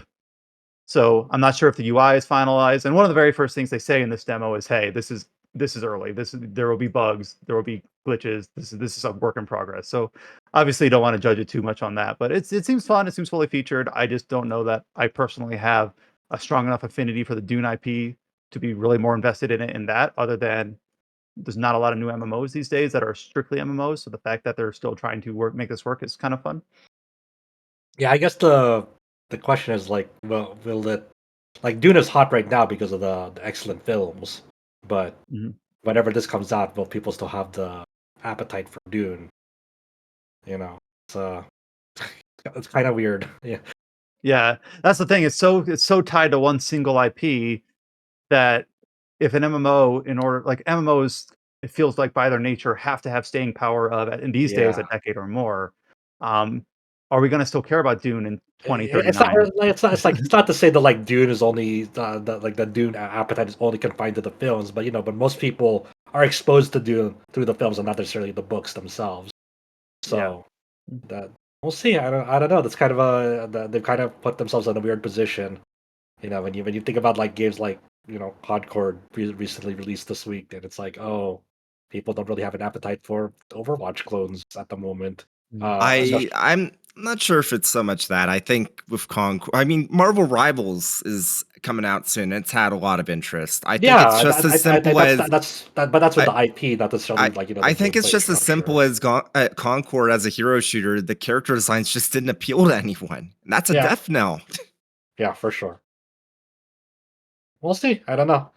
And It's then I actually didn't realize that the developer behind this Dune MMO also made Conan Exiles, which makes sense because they Conan Exiles I've never played, but I probably heard it as like a pure survival Yeah. game. Or this they're calling a survival MMO, so kind of Yeah. hitting a different flavor than like the theme parky MMOs that Yeah. are more popular these days. It feels like. This is still the weirdest like preview event thing I've ever done because they had this like earlier this year they had this YouTube like I guess update that they put live and they briefed people on it early and were like, "Hey, come to the Warner Brothers like lot, see the new Dune movie and also see this YouTube video like early." And it's like, okay, that was really weird.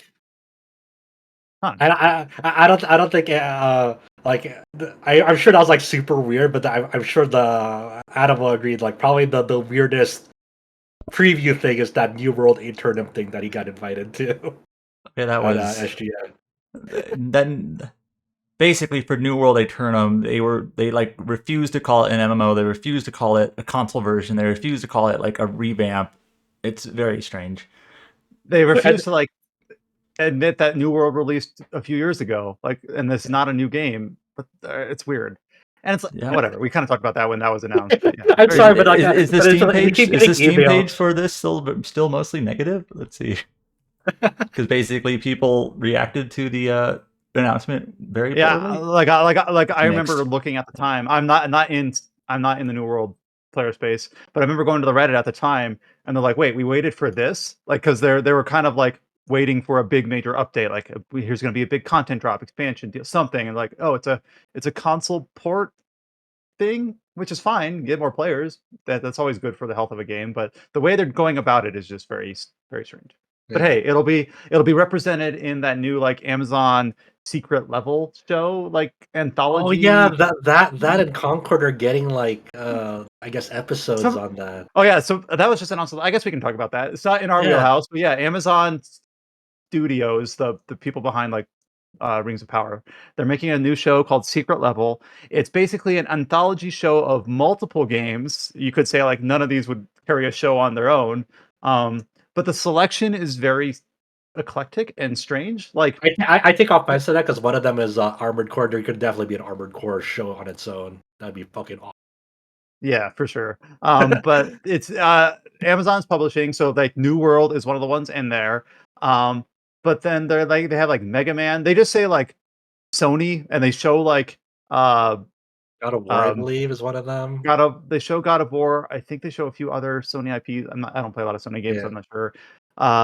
Here, let me pull this up. Secret level, which is I I think remember, kind of I remember like the Mega Man teaser's like silhouette thing looked kind of cursed because it was almost like a human-sized Mega Man, portion Mega Man, and people were like, "Ugh." oh yeah, Warhammer 40K, Alright. Splunky of all things. Spelunky. Okay, that's Yeah. odd. Oh, I mean, I'm Sifu, not opposed to it. That's cool. Sifu's cool.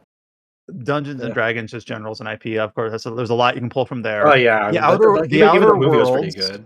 which is very specific. Like okay, Okay. because I wonder how the Outer Worlds IP works because the first game was Private Division. The second game is Microsoft. I don't know who owns that, but anyways, they got that in there.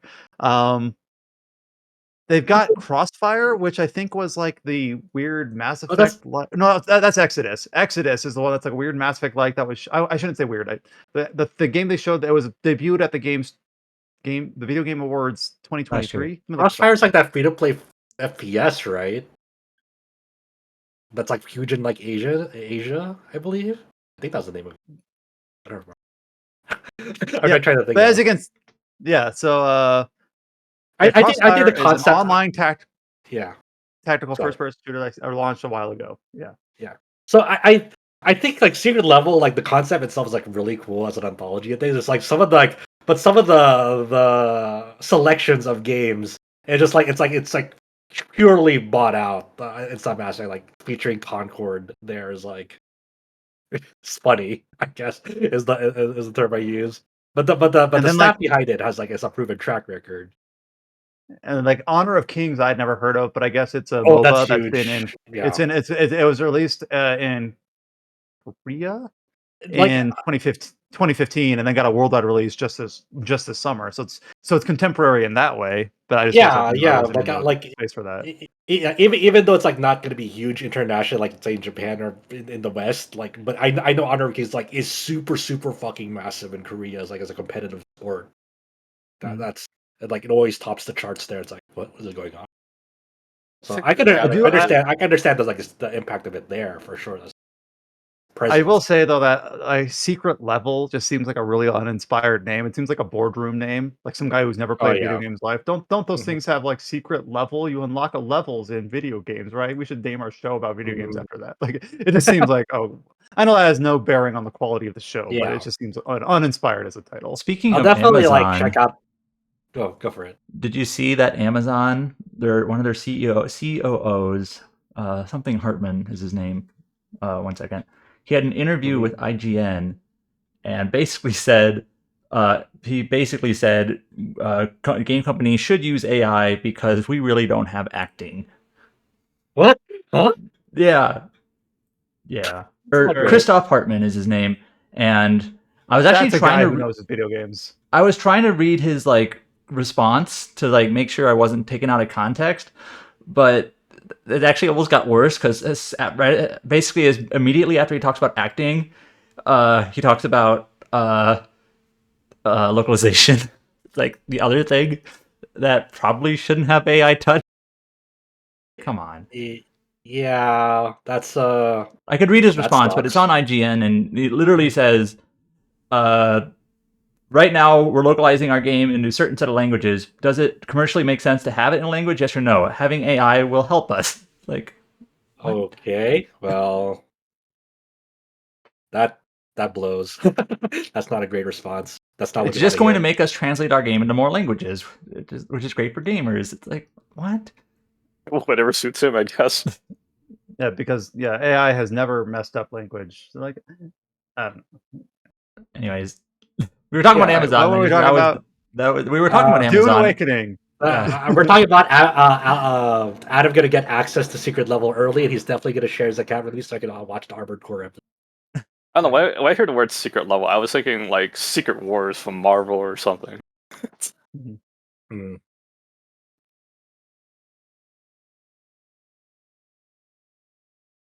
Let's see. We also have this is actually not really tied to Gamescom. It's tied to a release date. We have another Square Enix trailer, a final trailer for Visions of Mana. I have not watched this because Square Enix is notorious for final trailers. I did Being not a little watch bit it. too I watched this indulgent. trailer. I don't think it's as Oh, you're bad. like, okay, I'll tell you. I'll tell you what's in the trailer. No, I won't. Did it spoil everything? I mean, it shows some scenes that are like around the mana tree, and like, okay, this is probably near the end of the game. I don't think the scenes themselves are like surprising or show anything that is shocking, but it's like these are probably late game cutscenes. No, So- Square Enix, they probably kind of showed you the guy that cuts the tree like every game.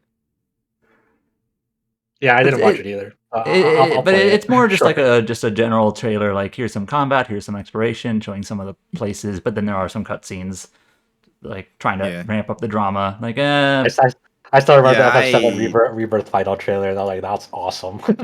Yeah, I That'd be just don't watch Square Enix final trailers ever since the The World Ends With You Oh one, yeah, which was that would have been too. a month before launch on the Nintendo YouTube channel, and it literally spoils the final fucking boss. Awesome. well, I remember Nice. the Final Fantasy VII remake trailer has like a shot that is the final shot in the game. Like, what? Okay. And not Square Enix, but the one that's more recent that I remember is the Shin Megami Tensei 5 Vengeance trailer. Where I'm like, all right, this can't be that bad, and then they show something like, wait a minute, why in the world would you show that in a trailer? Yeah, with the new route on that Right. game. Before the trailer even came out, I would literally ping our reviewer of Visions of Mana to spoil everything Yeah. to get a response. But without that response, I'm not watching that trailer. You don't need to. They've released plenty of other trailers that show the same things. They've released a demo. You can play the demo. Here, how about this? If you're already planning to play a game, there's no reason to really watch the trailers of it. If you're already planning to play the video game. Dang. I mean, This next one, I'm going to have to lean on Adam to talk about. Well, Adam or Josh. But a game that came out a couple years ago that Adam was pretty high on and wrote a very kind of a cool op-ed on is Romancing SaGa Minstrel Song Remastered. So this is a remastered version for all consoles for a game that originally came out on PS2. And then there was new news on it this week that was kind of interesting because I don't know if you have like a framework or a precedent for this, but it's being re-released with new localization, but in a physical form. Adam, can you kind of talk about the nuances here for? Okay, Romancing so SaGa this Minstrel Song announcement is a Remastered? co-announcement between Square Enix and Red Art Games. I have a feeling like Red Art Games came up in a podcast recently for something. I don't remember what, but Red Art Games. Elementaro's Wanderings, Yes. I believe. So Red Art Games is like a boutique French publisher / they're sort of like a limited run games kind of thing too, where they do like limited retail stuff also. They are so far primarily the publisher behind a lot of those Bushiroad titles, like Rear Sakai or Elrent Taros Wanderings or whatever it's called now. It changed names. They're doing that Goblin Slayer game. They're doing, I think, a Macross game, I want to say. The Macross game's been out for quite a while. Well, I English believe, but versions. yeah, but the English version has to cut out. Was it the original Macross characters in it from Harmony I know. Gold problems? Just, I don't know the whole Macross. I know it's a mess. But anyways, so Red Art Games, you might have seen them talking about these Bushiroad titles, but they are collaborating with Square Enix here to basically do a retail release of Minstrel Song Remastered because it never got one, at least in the West. It was just a digital only Square Enix game back in the day, back in the day being 2 years ago or whatever it was. And Square Enix has had a handful of those. And I know you probably could have gotten there might have been like a PlayAsia, Asian version that had English or whatever, but this is an actual Western release you can buy at retailers. But not only that, but it also has been localized into the European languages, so French, Italian, German, and Spanish, this is the first game in the series to get those translations. So in the press release for this, they basically said that actually Red Art Games reached out to Square Enix to basically do this. Like, hey, we're going to take this game. We can create a retail release for you. We can do this localization, like for these European languages for you, and basically sell a new version of the game.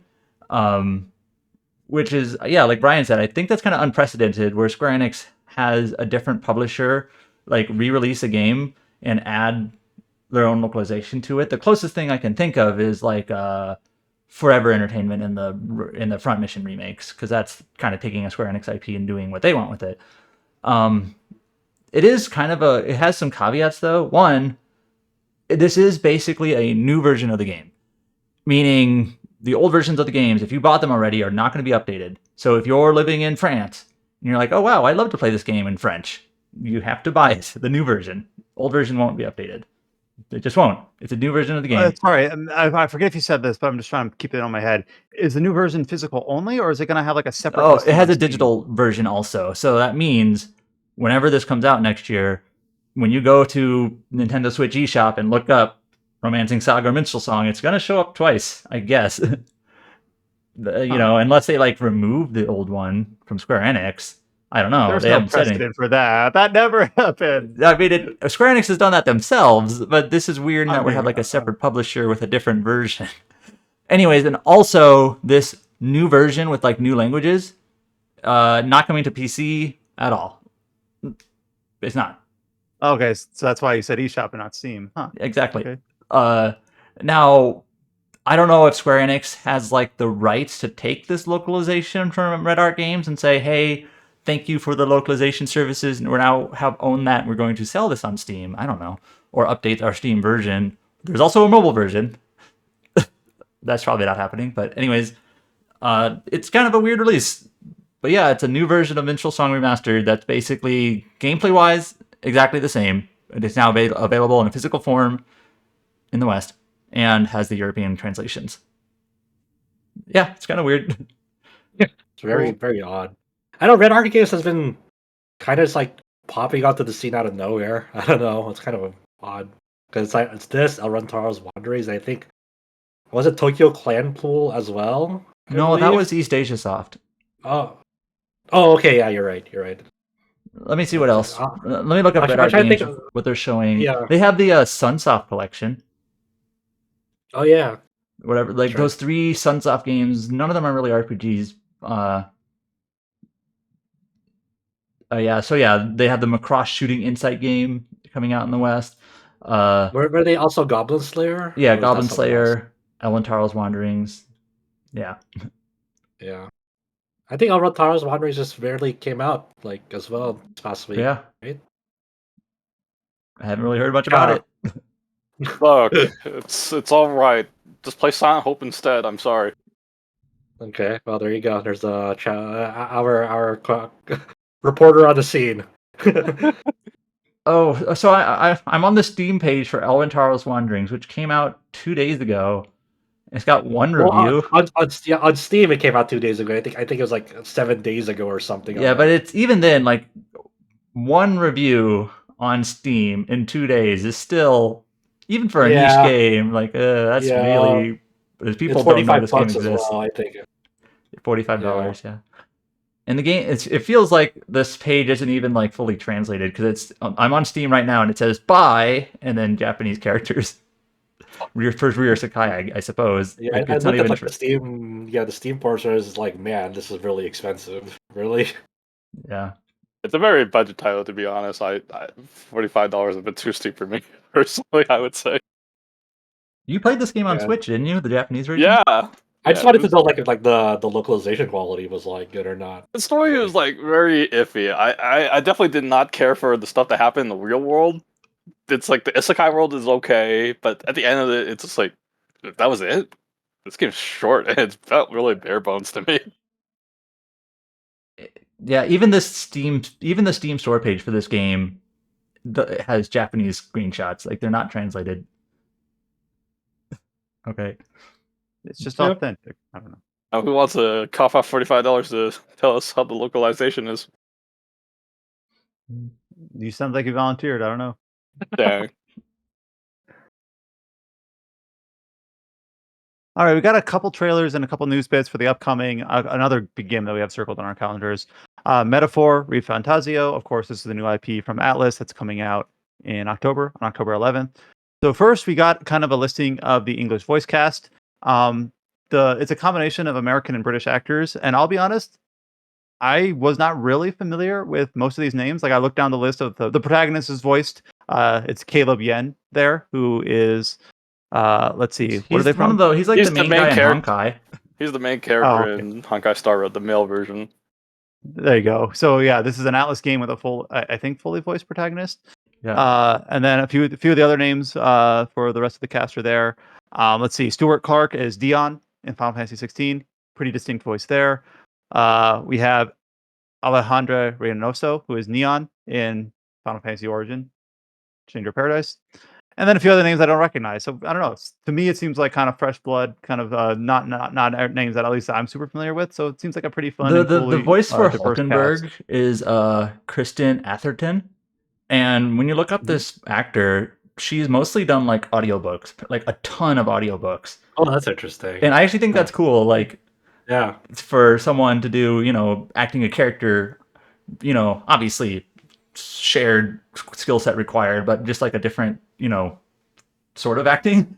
Like it's kind of, and she hasn't done a lot of characters before, so that's actually really cool to me, to be honest. Yeah, a lot that's pretty tangent, but there's like one anime series that I watch. It's called 86. It's based on a light novel. If you buy like the audiobook, they got the voice actors from like from the show to do the audiobook. Yeah, they actually do that quite a bit for anime or light novel adaptations going to anime. Like they get the anime voice actors to do the audiobook, which is really cool. I haven't listened to a lot of audiobooks myself. Only one actually fully from beginning to end. I don't know what's more popular, but like to me, it seems like it's more conventional that when an audiobook is voiced, it's a single person that just gives different characters different like alterations to their voice. Yeah. So they'll just kind of like speak differently for different characters. Though there are some audiobooks that does have like a full cast where characters will be a character in the audiobook. It might depend on the type of story or whether it's fiction or nonfiction. So I'm curious, like if Kristen Atherton like, oh, I voiced so many different types of characters in all these audiobooks because you have to pitch down if you're doing a male character that's older potentially or mythical creature or children character. It's one of those things where who knows what that's probably really good for like So, developing range as an anyways, they released a new trailer. They've released a lot of footage for this game. So I watched the trailer. Arguably too much, but I get it. I know. Yeah. It doesn't The show Atlas anything like Festival. more that like I'm sure tiny bits and pieces, but it's not like anything you haven't really already expected to be in the game. You're traveling around the world. You're trying to build your candidacy as like for the king, for your campaign for the throne. And so there's a lot of like these bonds that you make, and that's kind of how it incorporates this sort of like virtues, like persona-ish social stats and relationships as part of this like candidacy or whatnot. So there's a new trailer for that. But also, two of those voice actors, Stuart Clark and Kristen Asperton, who we were just talking about, did talk with the Xbox team, part of the Xbox live stream, and I watched this, and they like seem to be really into their like characters and their roles, and they were talking about like their basically experiences in terms of like doing the characters and whatnot and voicing. And Stuart Clark was actually saying, how he got into like the mood to voice his character. I guess he was taking the train to the voice acting like studio, like the voiceover studio, and to get into character, get into mood, he brought his Nintendo Switch and he was playing Valkyria Chronicles. I guess like nice. That's what he did to do that. And they're talking about like his character Stroll is like basically, I guess, like he's your right hand man. He speaks his mind, but he's kind of like your best pal sort of guy. And Hulkenberg is sort of this stoic knight trying to reclaim their glory, and also eats a lot of weird food, I guess. Is their quirk. So yeah, it was a fun. If you like the English voice cast stuff, these two actors are on stream kind of talking about it. Pretty fun. I feel bad because I'm like, but the Japanese voice cast for Metaphor is like crazy. It's like crazy. I showed you the list before, Chad. You're like, yeah, there's like a Hollywood fucking cast. Yeah, it's like they put their top A game every time. Like Hulkenberg is like Sayori Hayami, and she's like my favorite voice actress. So it's like fuck. I can't keep getting away with this. I don't know. It's gonna be a tough choice. I still think I'd go Japanese voices, but they have a pretty solid list. But it's hard, man. It's a difficult choice. Honkai Star Rail has a top tier A cast Japanese voice, but you still went with the dub. That tells you can withstand anything. Yeah, I mean, I have the fucking Wuthering Waves thing still in English, and I don't think their English voice is great. I still stuck with it. I don't know. We'll see.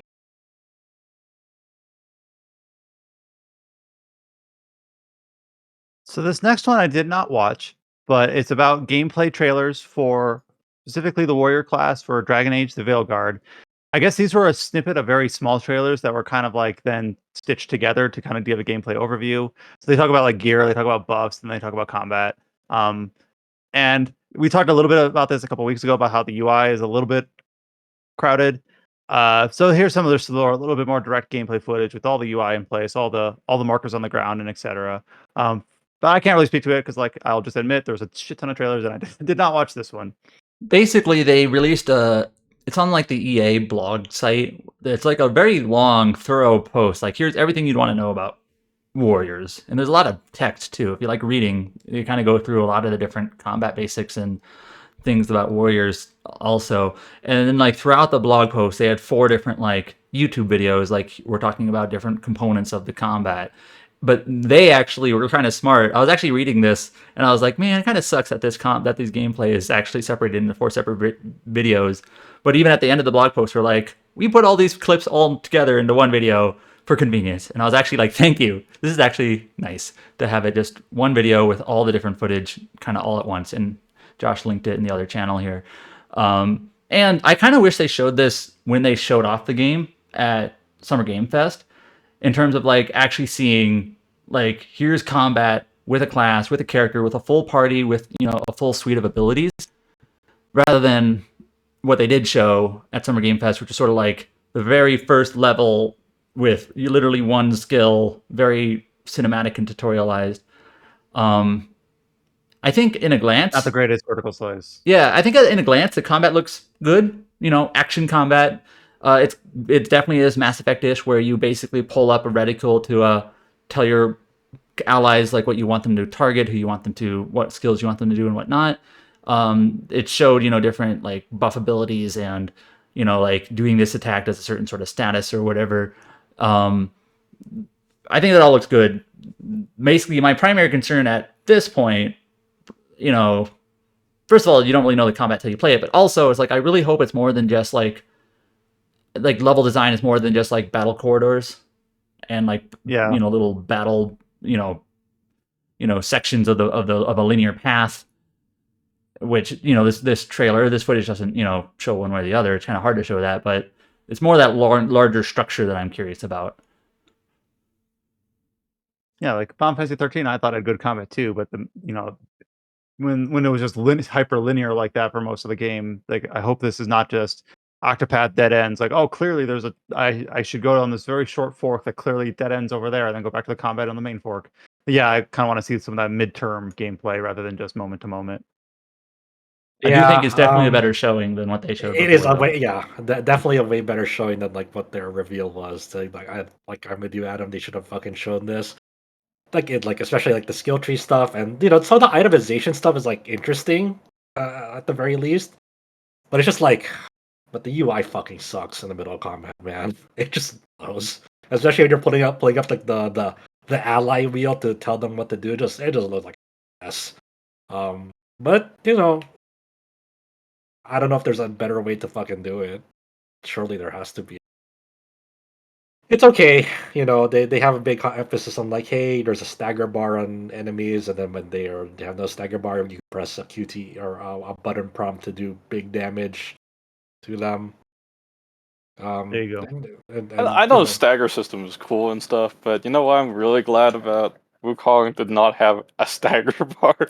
Yeah, I mean that's kind of like one of like the best things about Wukong is like you can actually like push aggression on enemies and like and feel like you're powerful and rewarded for it. Like you can actually like press offense in that game and you don't have to like wait at your turn because the game tells you it's your turn. It's like you create those opportunities for yourself, you know, organically. Um, it was nice. It was nice to just like have that. Hey, you don't have to worry about like a stagger bar to get DPS windows. The burn phase or the stagger phase. You can Like, just like burn damage. I don't mind when like the occasional game does it, but when every fucking game feels like it's doing it, it's like it's Yeah, it gets old fast, right? you know, it's like fuck man. Yeah. So I don't know. Like Dragon Age, this new Dragon Age game is like Hopefully it's good. I mean, I still have a lot of doubts about it, and then they showed off the warrior class too, which is like kind of always a boring class to me, but I get why people use it. Mhm. And it also sucks that like 3/4 of the gameplay they showed is like just blocking off like 2/3 of the screen at the left to prevent spoilers, but you can't even see our health bar until like the last part of it. It's okay, there it is. So I mean, it was nice for them to show it. I don't know if I'm still gonna get it. Part of me says I do have to, out of obligation, for like when people talk about it on the site, it's like nice to have like some time with the game in it, but it's also either. So I don't know. But that's always the hard thing about like end of the year discussions on the site. It's like it's hard to have like a meaningful discussion if like you're talking to someone who hasn't played the game. So it's just like Mhm. okay.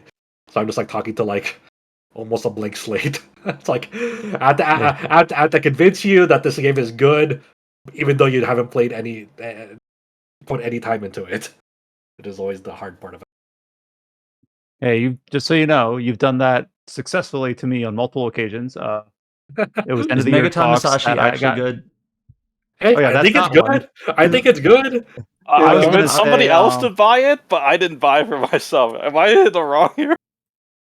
I I got mean, I was just I played predicting a Aegis game that Rim Josh would because support this of year that no one else has played yet. yeah. you know Josh got me what? to play Aegis Rim, and Josh got me to play. Oh, I'm blanking on the name. Rosio. The no, not that Uh, yet. The indie horror like roguelike. oh, fuck, what was it called? World of Horror. Yeah, those two, and both were choice. Those are good. We still have a lot of headlines here, but now it's I think not no promises organized by date because a lot of these were trailers that accompanied a demo date, a release date, a shadow drop, or a delay of a date in some cases. So kind of like a release date rundown, but a lot of these have kind of like some trailers or anything going along with it. The first one that we have is slated to release early in September. The Ace Attorney Investigations Collection now has a demo available on basically anything that the game's coming out on. So if you're interested in Ace Attorney Investigations, I guess if you're interested, you might not need a demo. But if you're interested in a demo, there is a demo available for that collection on Xbox, PS4, Switch, and PC.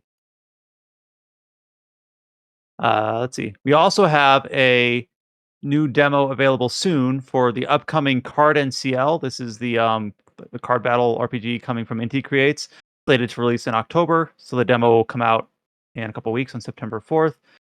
This is the one that has the grid-based gameplay, heavily based on. Is this the one with the one that's based on Battle Yeah. Network? No, that's a Yes. different. Yeah, I No, mean, no, that is this one. Okay, I have it it's right. sort of like Battle Network. Definitely on at first glance, but the gameplay seems to be like more like deck building esque. Mhm. So I mean, yeah, a demo will serve this game well. Hopefully, it's like a really good demo because it's definitely a game. It's like it's hard to show, and it's like it feels like it'll make sense once you play it and get hands on for yourself.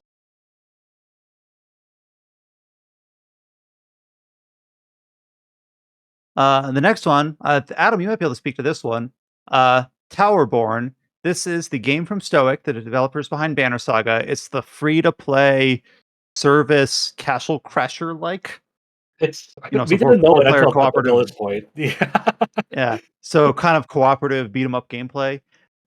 It will be entering Steam Early Access on September 10th, and then will release on Xbox console and then come out of early access on PC in 2025.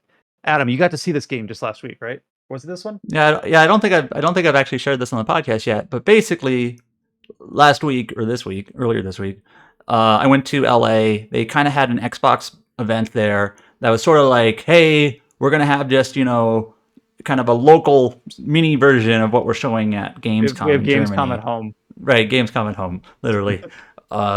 And so they had a bunch of the Xbox games there, as well as a few third-party games. Like I got to play Metaphor again, and actually had a slightly different demo than what they had at Summer Game Fest. But anyways, Towerborne was one of the games they had there, and I played a little bit of it.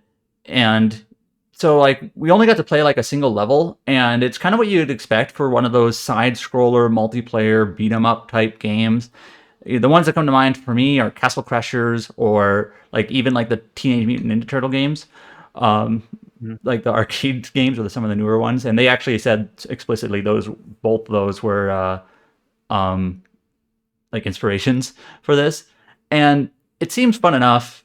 Like I ran into one of our former staff members, Kazuma, at the event, and we played a little bit of the game. And just these sorts of games are just fun to play. Pick up and play, and they're not especially deep, but they're deep enough where you have like 4 different characters with 4 different types of abilities that complement each other well. Like for example, so in this game, the different characters are basically like your different weapon types. So one of the characters is Sword and Shield, and that's more of a defensive unit. There's another character who's more like a punch person, punch guy or punch boy or punch girl, who's a little bit more squishy but can do a lot more maybe like damage per second.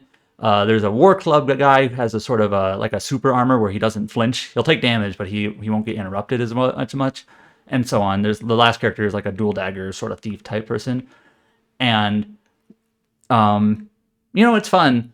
But the main concern that I and probably most people have at this point is like, how is this going to work like long term in terms of this is a free to play game, but not for early access. For early access, you actually have to like buy it.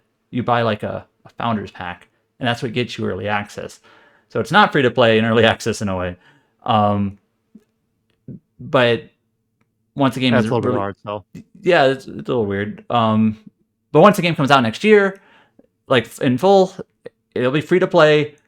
They talk about a lot of the monetization is going to be like cosmetics and like colors and not like stuff that really affects gameplay much.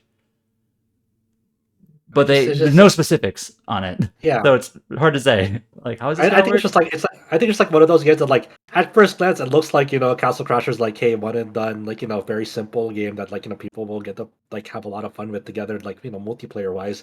But then it's like this is like the thing that's like came out of left field for me because me and Adam have been like kind of keeping our eye on this game here and there over the last few months, and it's like all of a sudden it's like it's a free to play like ongoing live service thing, and it's like okay, I guess.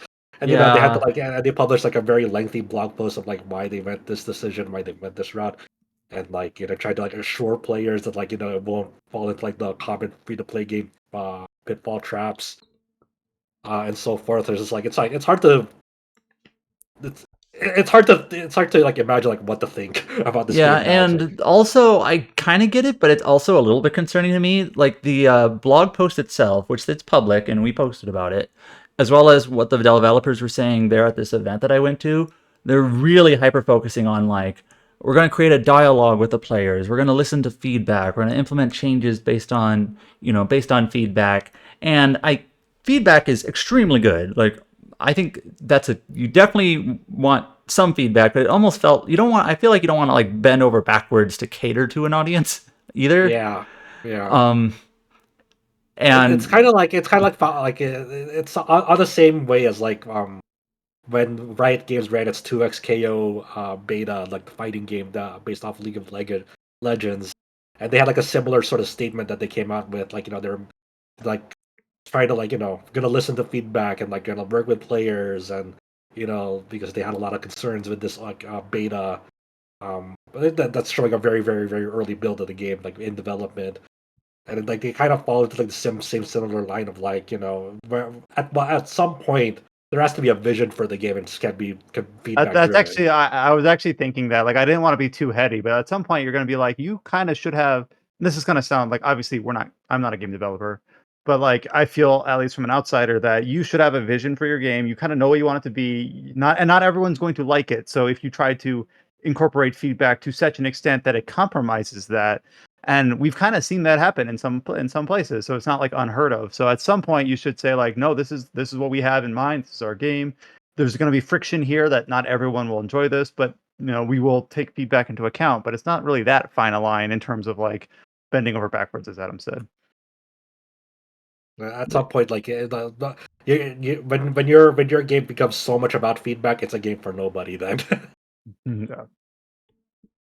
And maybe obviously Towerborne's not out yet, but that doesn't change from the fact that's Adam's interpretation from the way that they presented themselves. Yeah, they were really hammering that, like, and also it's a little bit awkward in that the demo that we were playing like me being an RPG head, we were playing the demo, and like at the end of the battle screen, it shows like my character had like these pieces of equipment, and they were max level.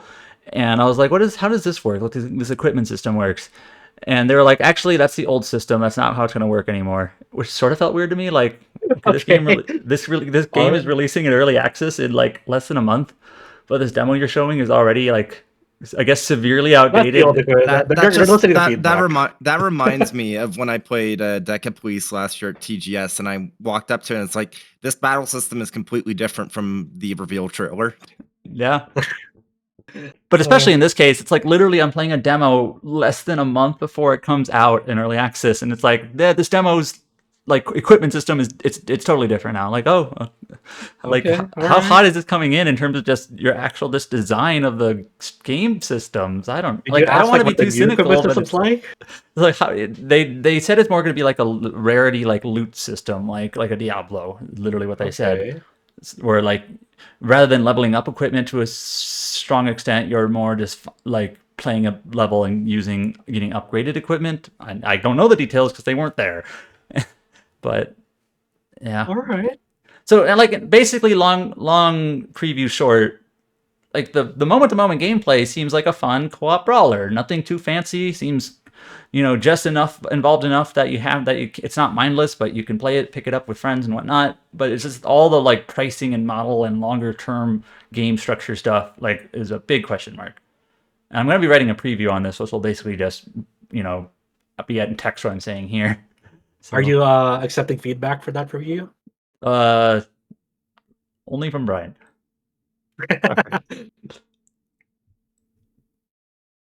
So yeah, we stated this, but just restated early access September 10th for Towerborne. You have to pay to get in. This is one that we kind of knew was coming, but we didn't know exactly when. Final Fantasy XVI will be releasing on PC on Steam and Epic on September 17th, and it has a demo that is playable now, and the demo was even updated recently when it first released. People are having some performance issues, it sounds like, with a recent update to the demo, which is available now. A lot of those have been kind of addressed. But if you've been waiting it's got PC, Josh's favorite thing, which is 30 FPS cutscenes. Yeah. There's already a mod to fix that. Oh god, engine ones. Yeah, if I need a fucking mod to at least fix that, someone make that provision to Mana also. By the way, it just kind of like to me that's one thing where I don't know how the cake is baked, but like if within days of a demo releasing, someone can say like, here, download this file and put it in your executable folder and it'll fix the cutscenes. Like, how come they just didn't do that? Like, what? I feel it's like a creative choice. I feel like they try to make these scenes look more cinematic, but then it just looks jank in the end. You know what I'm saying? One thing I will say about this demo that's been kind of fascinating is seeing how many people forgot just how poorly it actually ran on PS5. Because keep in mind, Digital Foundry pointed out that the 60 FPS mode on PS5 for this would dip down to 720p during battles to maintain 60 FPS. And I don't know what to tell you, but like a 3060 is weaker than a PS5. You're going to be using DLSS even at 1080p to maintain 60 FPS. And that's not the PC port being bad. That's just the game itself being heavy to run. Yeah, I think people finally realized that their system's not as strong as the PS5. Well, even then, So like Adam, I saw many people commenting that like the performance mode on PS5 was like it was good. It wasn't good. It was. It had its, it was better than the alternative. I don't know. Yeah, I mean, it's serviceable, right? I mean, like, it's a tale as old as time for consoles now. At this point, we're like, are you willing to sacrifice frame rate for better visuals, or are you ready to like have the game run more smoothly, but it'll kind of look like ass? It's like, well, you can't have both. Well, I'll definitely be playing this because I'm the only one who hasn't. PC. Yeah, but with a good enough PC, you can have both. So. I definitely went to the demo and give it a try. It definitely didn't run smooth on the first day when I played it. Then after like the patch, it's like, oh, now I'm getting like stable frame rate all the time. But when the game came out, it was like nothing but stutter for me on the demo for some reason. I guess it's worth mentioning, right? So this game is the base game is gonna be priced at $50 USD. But you can, but for $70, you can get the complete edition that will have the DLCs bundled in. It's not like other releases you might have been used to, where the DLCs already bundled in. This one you just have to get the DLC separately, on Right. top of the base game. So it's not like a Game of the Year edition or anything that's being sold here. I'll wait for a sale. I think I already have my dose of 16. I'm You just already had, just want it from you already had for your dose of Ben Star Clive. You're looking to other pastures for that, for more Ben Star. yeah, it's called Khazan. I am Khazan.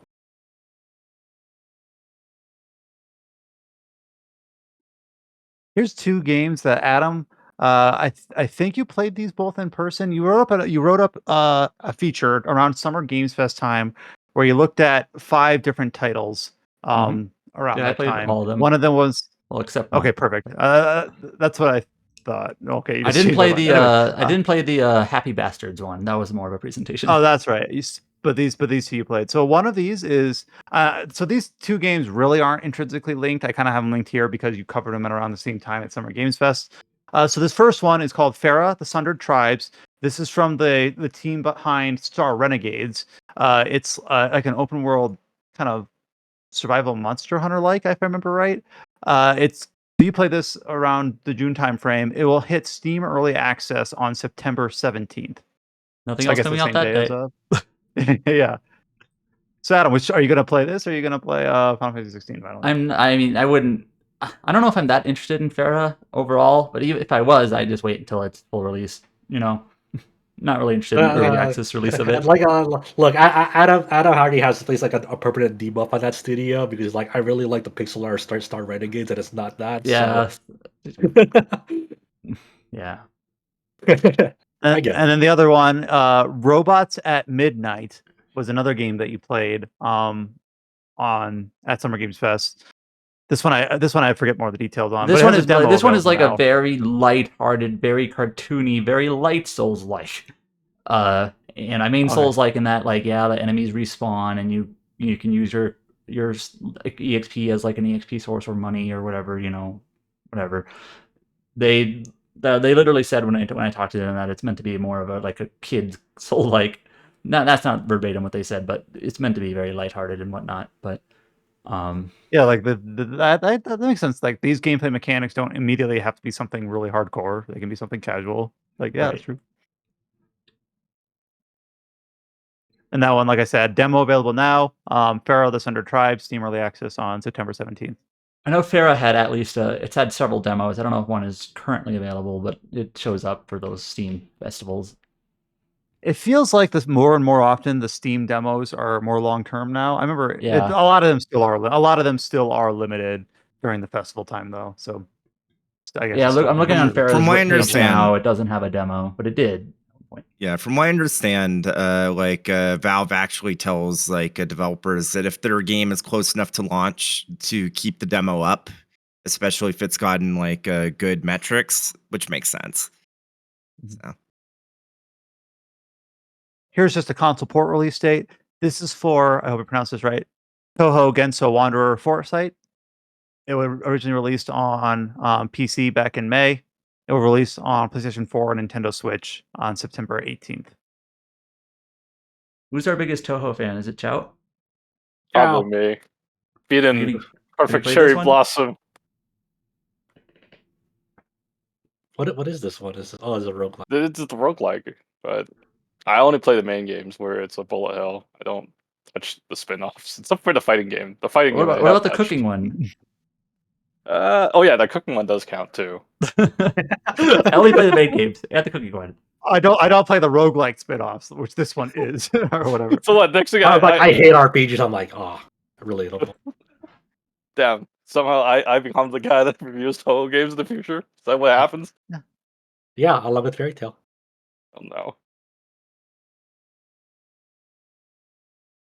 I'm just it's not reviewed very well on Steam, but it's mixed, which means some people do like it. Let's see here. Here's one that has an accompanying gameplay trailer. This is Beyond Galaxyland. We first covered this in April. It is a what we call a 2.5D adventure RPG releasing on basically all consoles and PC. It's going to be releasing on September 24th. And this one does have a little bit more of a Star Renegades kind of pixel art style, actually more like Sword and Sorcery a little bit. It's a single, I think this is a single developer, It is, yes. but I don't actually Yeah. remember. Oh So. yeah, yes. Yeah, it's like a very satirical type of RPG in terms of its toning and the way that the trailer's presented. You even see, Your like, the pet tracking hamster video. like becomes humanoid and gets a gun. We also have No Not Shodan showing up the YouTube thumbnail of that trailer. That's just like a cameo. No, it's just I a mean, green it's a floating job. head. Yeah, Oh, so it's not actually okay. No. it's meant to look like her, obviously, Mhm. not actor.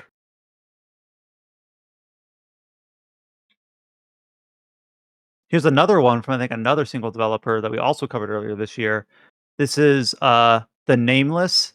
Sorry, let me say this again because it's hard to say in words. It's a complicated title. The Nameless Slay Dragon. So 4 words. The Nameless : Slay Dragon. So this is also it's like a dungeon RPG made by an individual developer. You take a party of 4, and then I don't know if these dungeons are procedurally generated or not, but there's a decent amount of gameplay footage that shows a lot of the class selections, menuing, exploration. And it'll be coming out on PC on September 26th. Come to Nintendo Switch at some point next year. I showed this to my a friend of mine. He's like, this person has clearly been inspired by Ruina, so this game might be fucking awesome because he's a big like library of Ruina fan.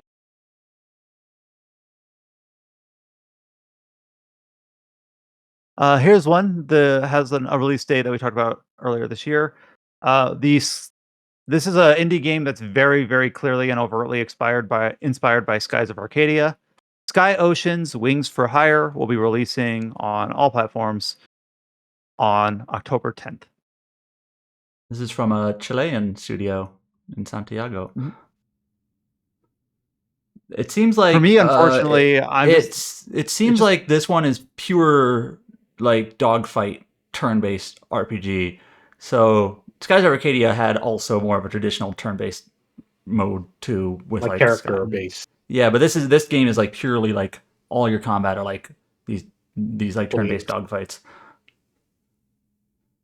At least it appears. To me, I know Hillary me, but I have not played Skies of Arcadia.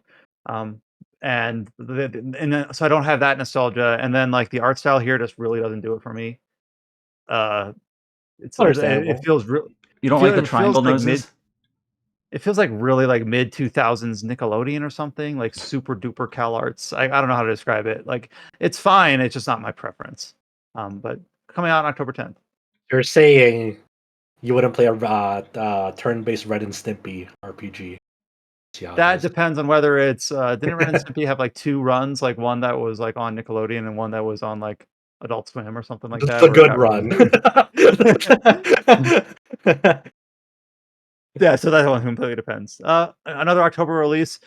This was like a isometric tactical RPG called Flint Treasure of Oblivion, very like nautical pirate themed. Coming out on October 24th for PC, PS5, and Xbox. This one actually looks sort of this one- cool. It's like tactical pirate RPG, with like some comic book style to Oh it. yeah, there's a comic book style cutscenes. Yeah, this one looks pretty sick. It reminds me a little bit of like Expeditions Rome, except that the comic book style is completely like I don't know if there's really a point of comparison for that. So like an isometric grid-based game. Is it grid-based even? Let me check. Yeah, I don't think it is. It's Okay, technical for sure. but then you get like comic book panels to deliver the narrative on top of like overlaid on top of that. So that's pretty unique. So yeah, Arts this are one looks pretty cool.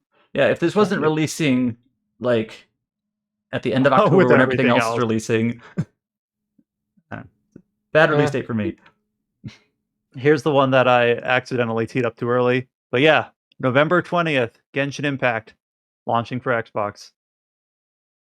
There you go. Finally, the Microsoft executives have stopped kicking themselves in the foot for not taking the Genshin deal pre-release.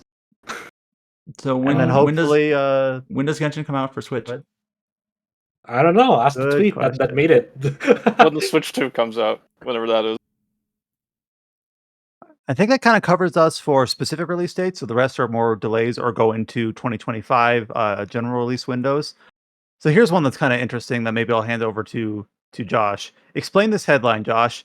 Fantasy Life I, the girl who steals time, delays its release date and will announce further plans at a postponed event.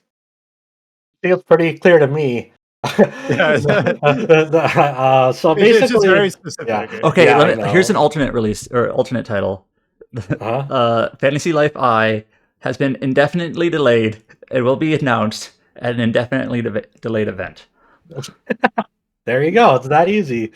So People sometimes don't basically, like the indefinitely. They don't like the yeah, word I don't know. indefinitely. They need to like go check a dictionary. So, so level 5 continues its delay spree. After delaying other titles, they got Megaton Musashi out somehow miraculously. Um, they announced, hey, we're not going to meet this release date of it was originally going to come out like around October, I believe. For Fantasy Life I just said that we're not going to make that date. We're going to announce it at this Level 5 Vision 2024 to the world's children, in all caps, online event. I was like, okay, when's this event? And it's like, okay, well, the last time we heard of it was supposed to happen in April, and then they postponed it to summer 2024, and they have not yet dated the event as of the time of this recording. So I'm like thinking, okay, summer 2024, which summer is ending next month. So they, I don't know. So when are they going to a shared release timing for this delayed game now? Who knows? Because we don't know the date of that event at this point. And I need to mention that the Level 5 Vision 2024 to the world's children that's the title of an event, I guess. Yeah. So I don't know. Level 5 has a lot of big plans and also big production schedules. So they got Megaton Musashi out. There's been this ongoing beta testing for Oh yeah, for Inazuma 11. right. Deca Yeah. Police we haven't seen anything from since like really early this year. So I guess that makes sense. I and then guess. Layton was always later. Man, So- I thought Deca Police already came out. Actually, it looks like we Dang. hadn't really seen anything from Deca Police since last TGS. Child getting out of his fucking rock is like, oh yeah, Deca Police isn't out? That's weird. Nope. That was the most interesting one to me. That's true. I mean, yeah.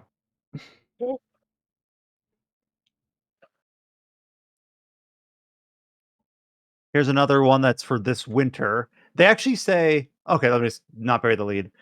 Titan Quest 2 will be launching for Steam Early Access this winter, which is fine. That seems cool, and it seems like a cool game that I know a lot of people are really interested in because there's like a cult following of the original game that got remastered. Just they call it Winter 2024, 2025. Like that is just like to me, Winter 2025 is like starting next December. That's the way I think of it. But I guess there's really no rules in place. Yeah, So every means, company's a little different how they describe it. Basically, yeah, like this winter, so December. It could be through December, February. January, February, even March. Yeah, so there was no news other than that they're planning to release an early access this winter. Other than they did release a lot of new screenshots where, hey, the environmental art for this game looks really neat. And that's kind of the main thing they're showing off in those screenshots.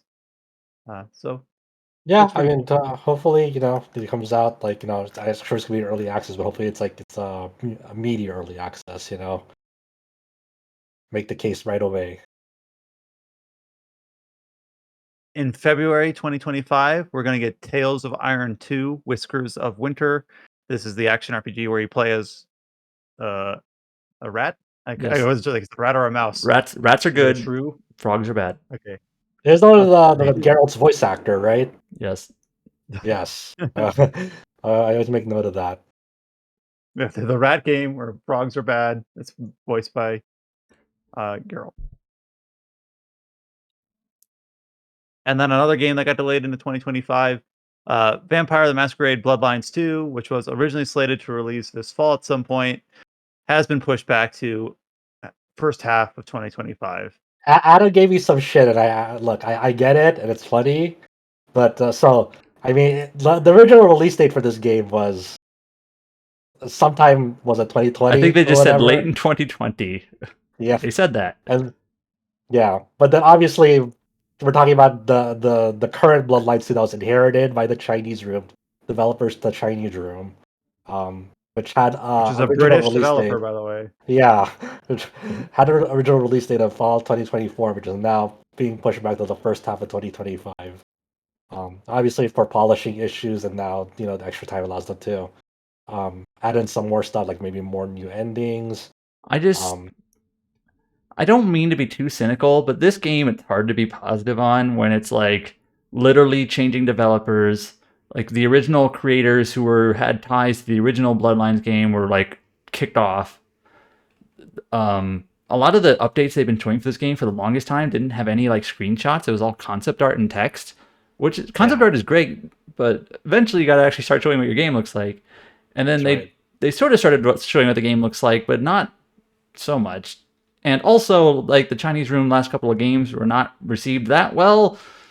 So it's just kind of like, okay, I don't have a whole lot of faith in this game. I'll give it a chance, but it's hard to be there's optimistic. there's also just like the biggest project this developers had to date in terms of sheer ambition and scope as well. It's like, can they support that? It's like, And also, their games that they release are not usually like RPGs.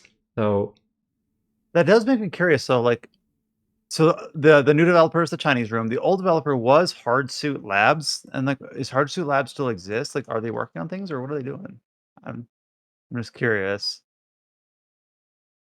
I'm pulling up their website, portfolio. I think they Lego still exist. Fortnite. Okay, I mean that's a big let's project. fucking go. Okay, Yeah. all right, there you go. Yeah, Lego Fortnite is. They still have Vampire the Masquerade Bloodlines 2 on their website though. Okay, That's awesome. huh? Well, I guess maybe maybe If they there's say any like part we of it, did work on that's that. yeah. Yeah, like we have art assets in the game that we made or something like that. So just interesting to see there. Okay, cool. If you think about it, they're probably making more money off of Lego Fortnite than they would have off of Bloodlines Yeah. too. Yeah. I mean, Lego Fortnite is a massive get if that's what their primary focus is. Like, oh, okay, that's not nothing. That's something We'll instantly huge, drop actually. Bloodlines 2 for this project. There you go. And then I must have undersold it because that's actually now I didn't grab everything that we covered like on the website rpgsite.net, but that's everything that I found into the podcast here. So at the mere 2 hour mark, was there anything else? Like I was at work, so I could not watch any like the opening night live shows or anything as they were airing. But for Adam, who had the event, Josh, who covered the plurality of all the news during it, I know James also helped as well. Was there anything else that was shown during that you want to kind of call attention to that we didn't explicitly kind of cover here? I The think one Path that of I can Exile think of is 2 is yeah, I coming do out. remember seeing some on that. It's got the early access starting on November 15th for that. I'm pretty excited for Path of Exile 2. So I'll probably hop into that early access depending on how meaty it is. It's probably going to be big. I might just check that out. But I think else, I think So that kind of covers everything that we had to talk about that I had listed on our outline here, though obviously it was not everything that was covered at Gamescom. Um, I know there was a Borderlands 4 teaser, just basically saying that it's coming next year without any other very specific details other than it exists. really good timing after the movie. Really Yeah. good. Uh, and then we didn't really have a clear spot to talk about it on the podcast because I didn't see like a trailer or a package or a newsletter for it. But Adam, you did get to play a few other games before we wrap this up. In during your time in LA for games come at home. I know you did get to play Avowed, obviously, which is one of the games we have circled for next year. I don't know if you want to speak about Okay, that or actually, I anything else you actually have a saw. few things to say. Yeah, for this. Specifically about Avowed or Yeah. just in general. Oh, okay. Yeah, so okay, so basically they had a room with a lot of the Obsidian developers and PR people, and they had stations for Avowed that a lot of people got to play. And I've seen several previews pop up over the last couple of days. A lot of them are pretty positive, and I'm pretty positive on what we played too. I'll have my own preview up, in a day or two, or I just hadn't got a chance to get around to it yet. But here's basically what they showed. So Avowed is the next game from Obsidian Entertainment. It's a first-person RPG set in the world of Aora, which is the Pillars of Eternity universe, right? Coming out next February 11th, I think, or is it the 18th? One of those days. One of them is Kingdom Come, and I one don't of them is remember. Avowed. I just forget which is which. Anyways, so I got to play an early level in the game. I don't remember what the area is called, but you're basically looking for an expedition team, and you are basically going there with one of the companions whose name is Kai, and he's one of those blue creatures, like the blue humanoids, whose name, like I have not played Pillars of Eternity, so I don't remember what this race is called. The character is It's like actually Aomawa or something like that. It's kind of like a Hawaiian or Polynesian themed. right. The character is Mhm. voiced by Garrus. I feel like everyone makes an emphasis of that because he kind of just sounds like Garrus. Similar in personality too, from Mass Effect. And basically, we got to you're exploring like this zone. It's like this kind of cavernous overgrowth sort of area with some water. So you do some swimming in this area, going underwater or under some like ridges and whatnot. It's a very pretty game. Like I feel like some of the trailers don't maybe do it justice for like this game looks pretty nice. I really like the color scheme of it. It's a little bit more cartoony than like a realistic, action RPG or whatever. Lots of like bright blues and greens and reds and whatnot. During this demo, you could play as three different kinds of characters, like a physically attacking warrior sort of character, a long range sort of dual pistol, range sort of character, as well as like a mage. I did not play the mage. I played the warrior, and I played like the ranged dual pistol type of character. So it is first person combat, and so it kind of has the sorts of things you might expect with first person combat, in that like it's action RPG. You're attacking in real time. You got to try to be really careful of your surroundings, but you can't see behind you, so you kind of have to be, straightening around, maybe looking around to make sure you have your bearings properly. But it seemed pretty solid in terms of what I played, in terms of like, enemy reactions, like what I could do for my abilities. It also has that sort of Mass Effect-ish sort of reticle that you can pull up. For example, one of Kai's abilities, he's practically Garrus, that he can do is he can do like he just like kind of jumps into the zone and creates like a shockwave, kind of like an area of effect attack, and that was pretty useful. There was one of the boss fights I fought, you're fighting a bunch of skeletons, like a bunch of skeletons, and it's kind of nice to kind of do some crowd control that way. Ranged unit, I think maybe I enjoyed a little bit better because you're staying a little bit further back, so you can kind of get a better view of the battlefield versus, first person melee where you're kind of in the midst of all things and you can turn around and suddenly there's a skeleton right there. But it was pretty cool. I had a fun time playing through the demo.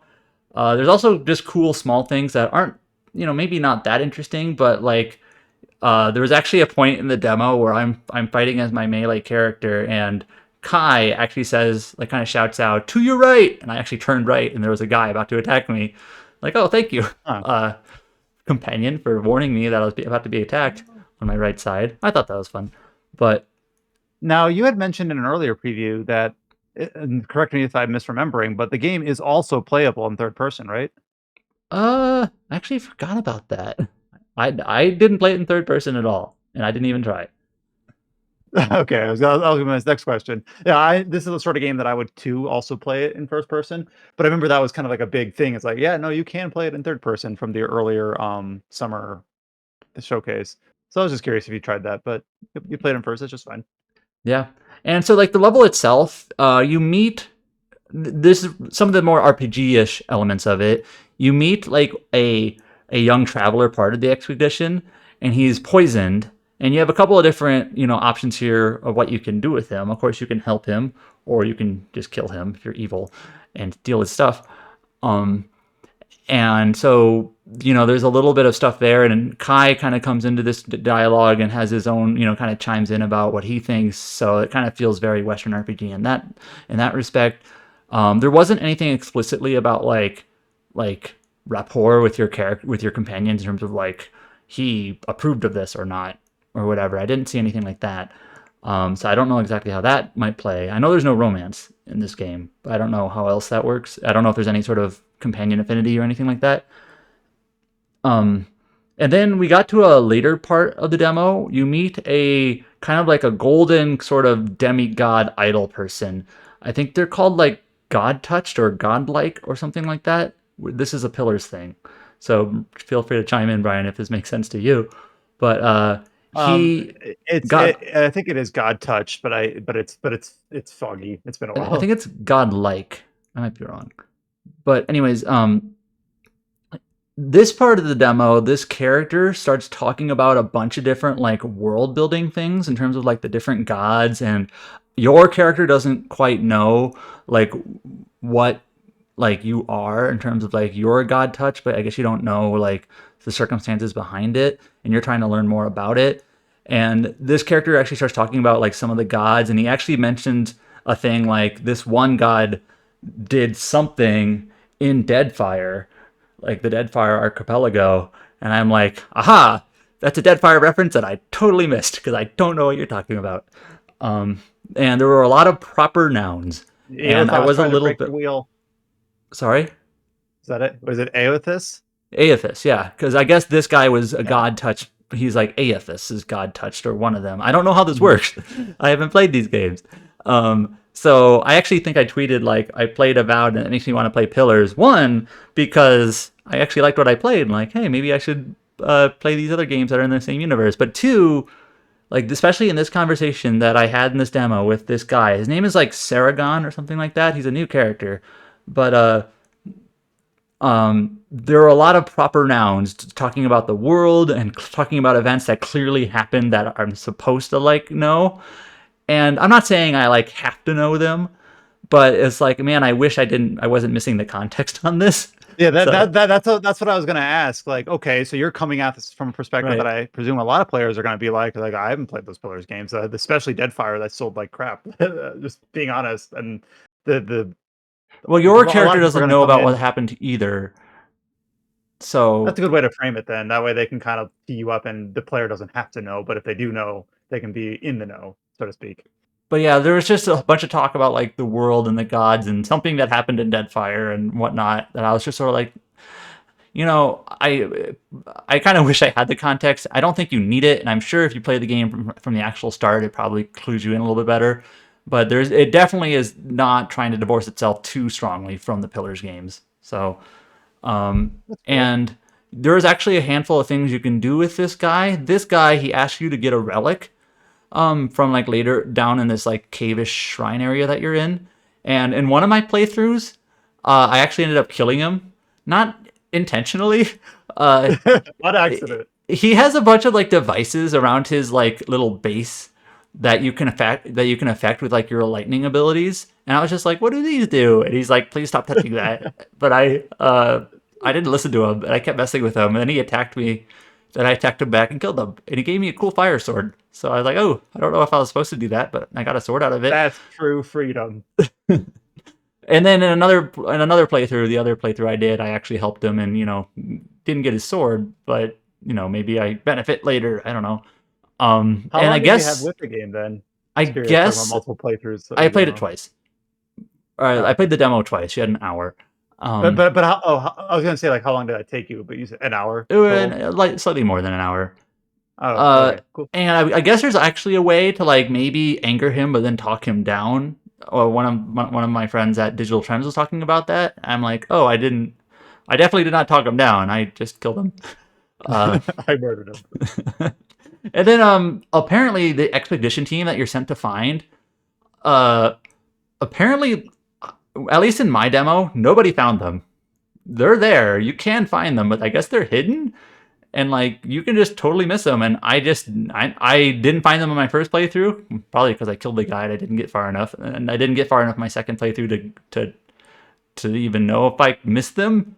But there's like, I guess the whole reason when you went down there to find this expedition team, they're kind of tucked away, I guess, in some hidden area that you're not necessarily going to find.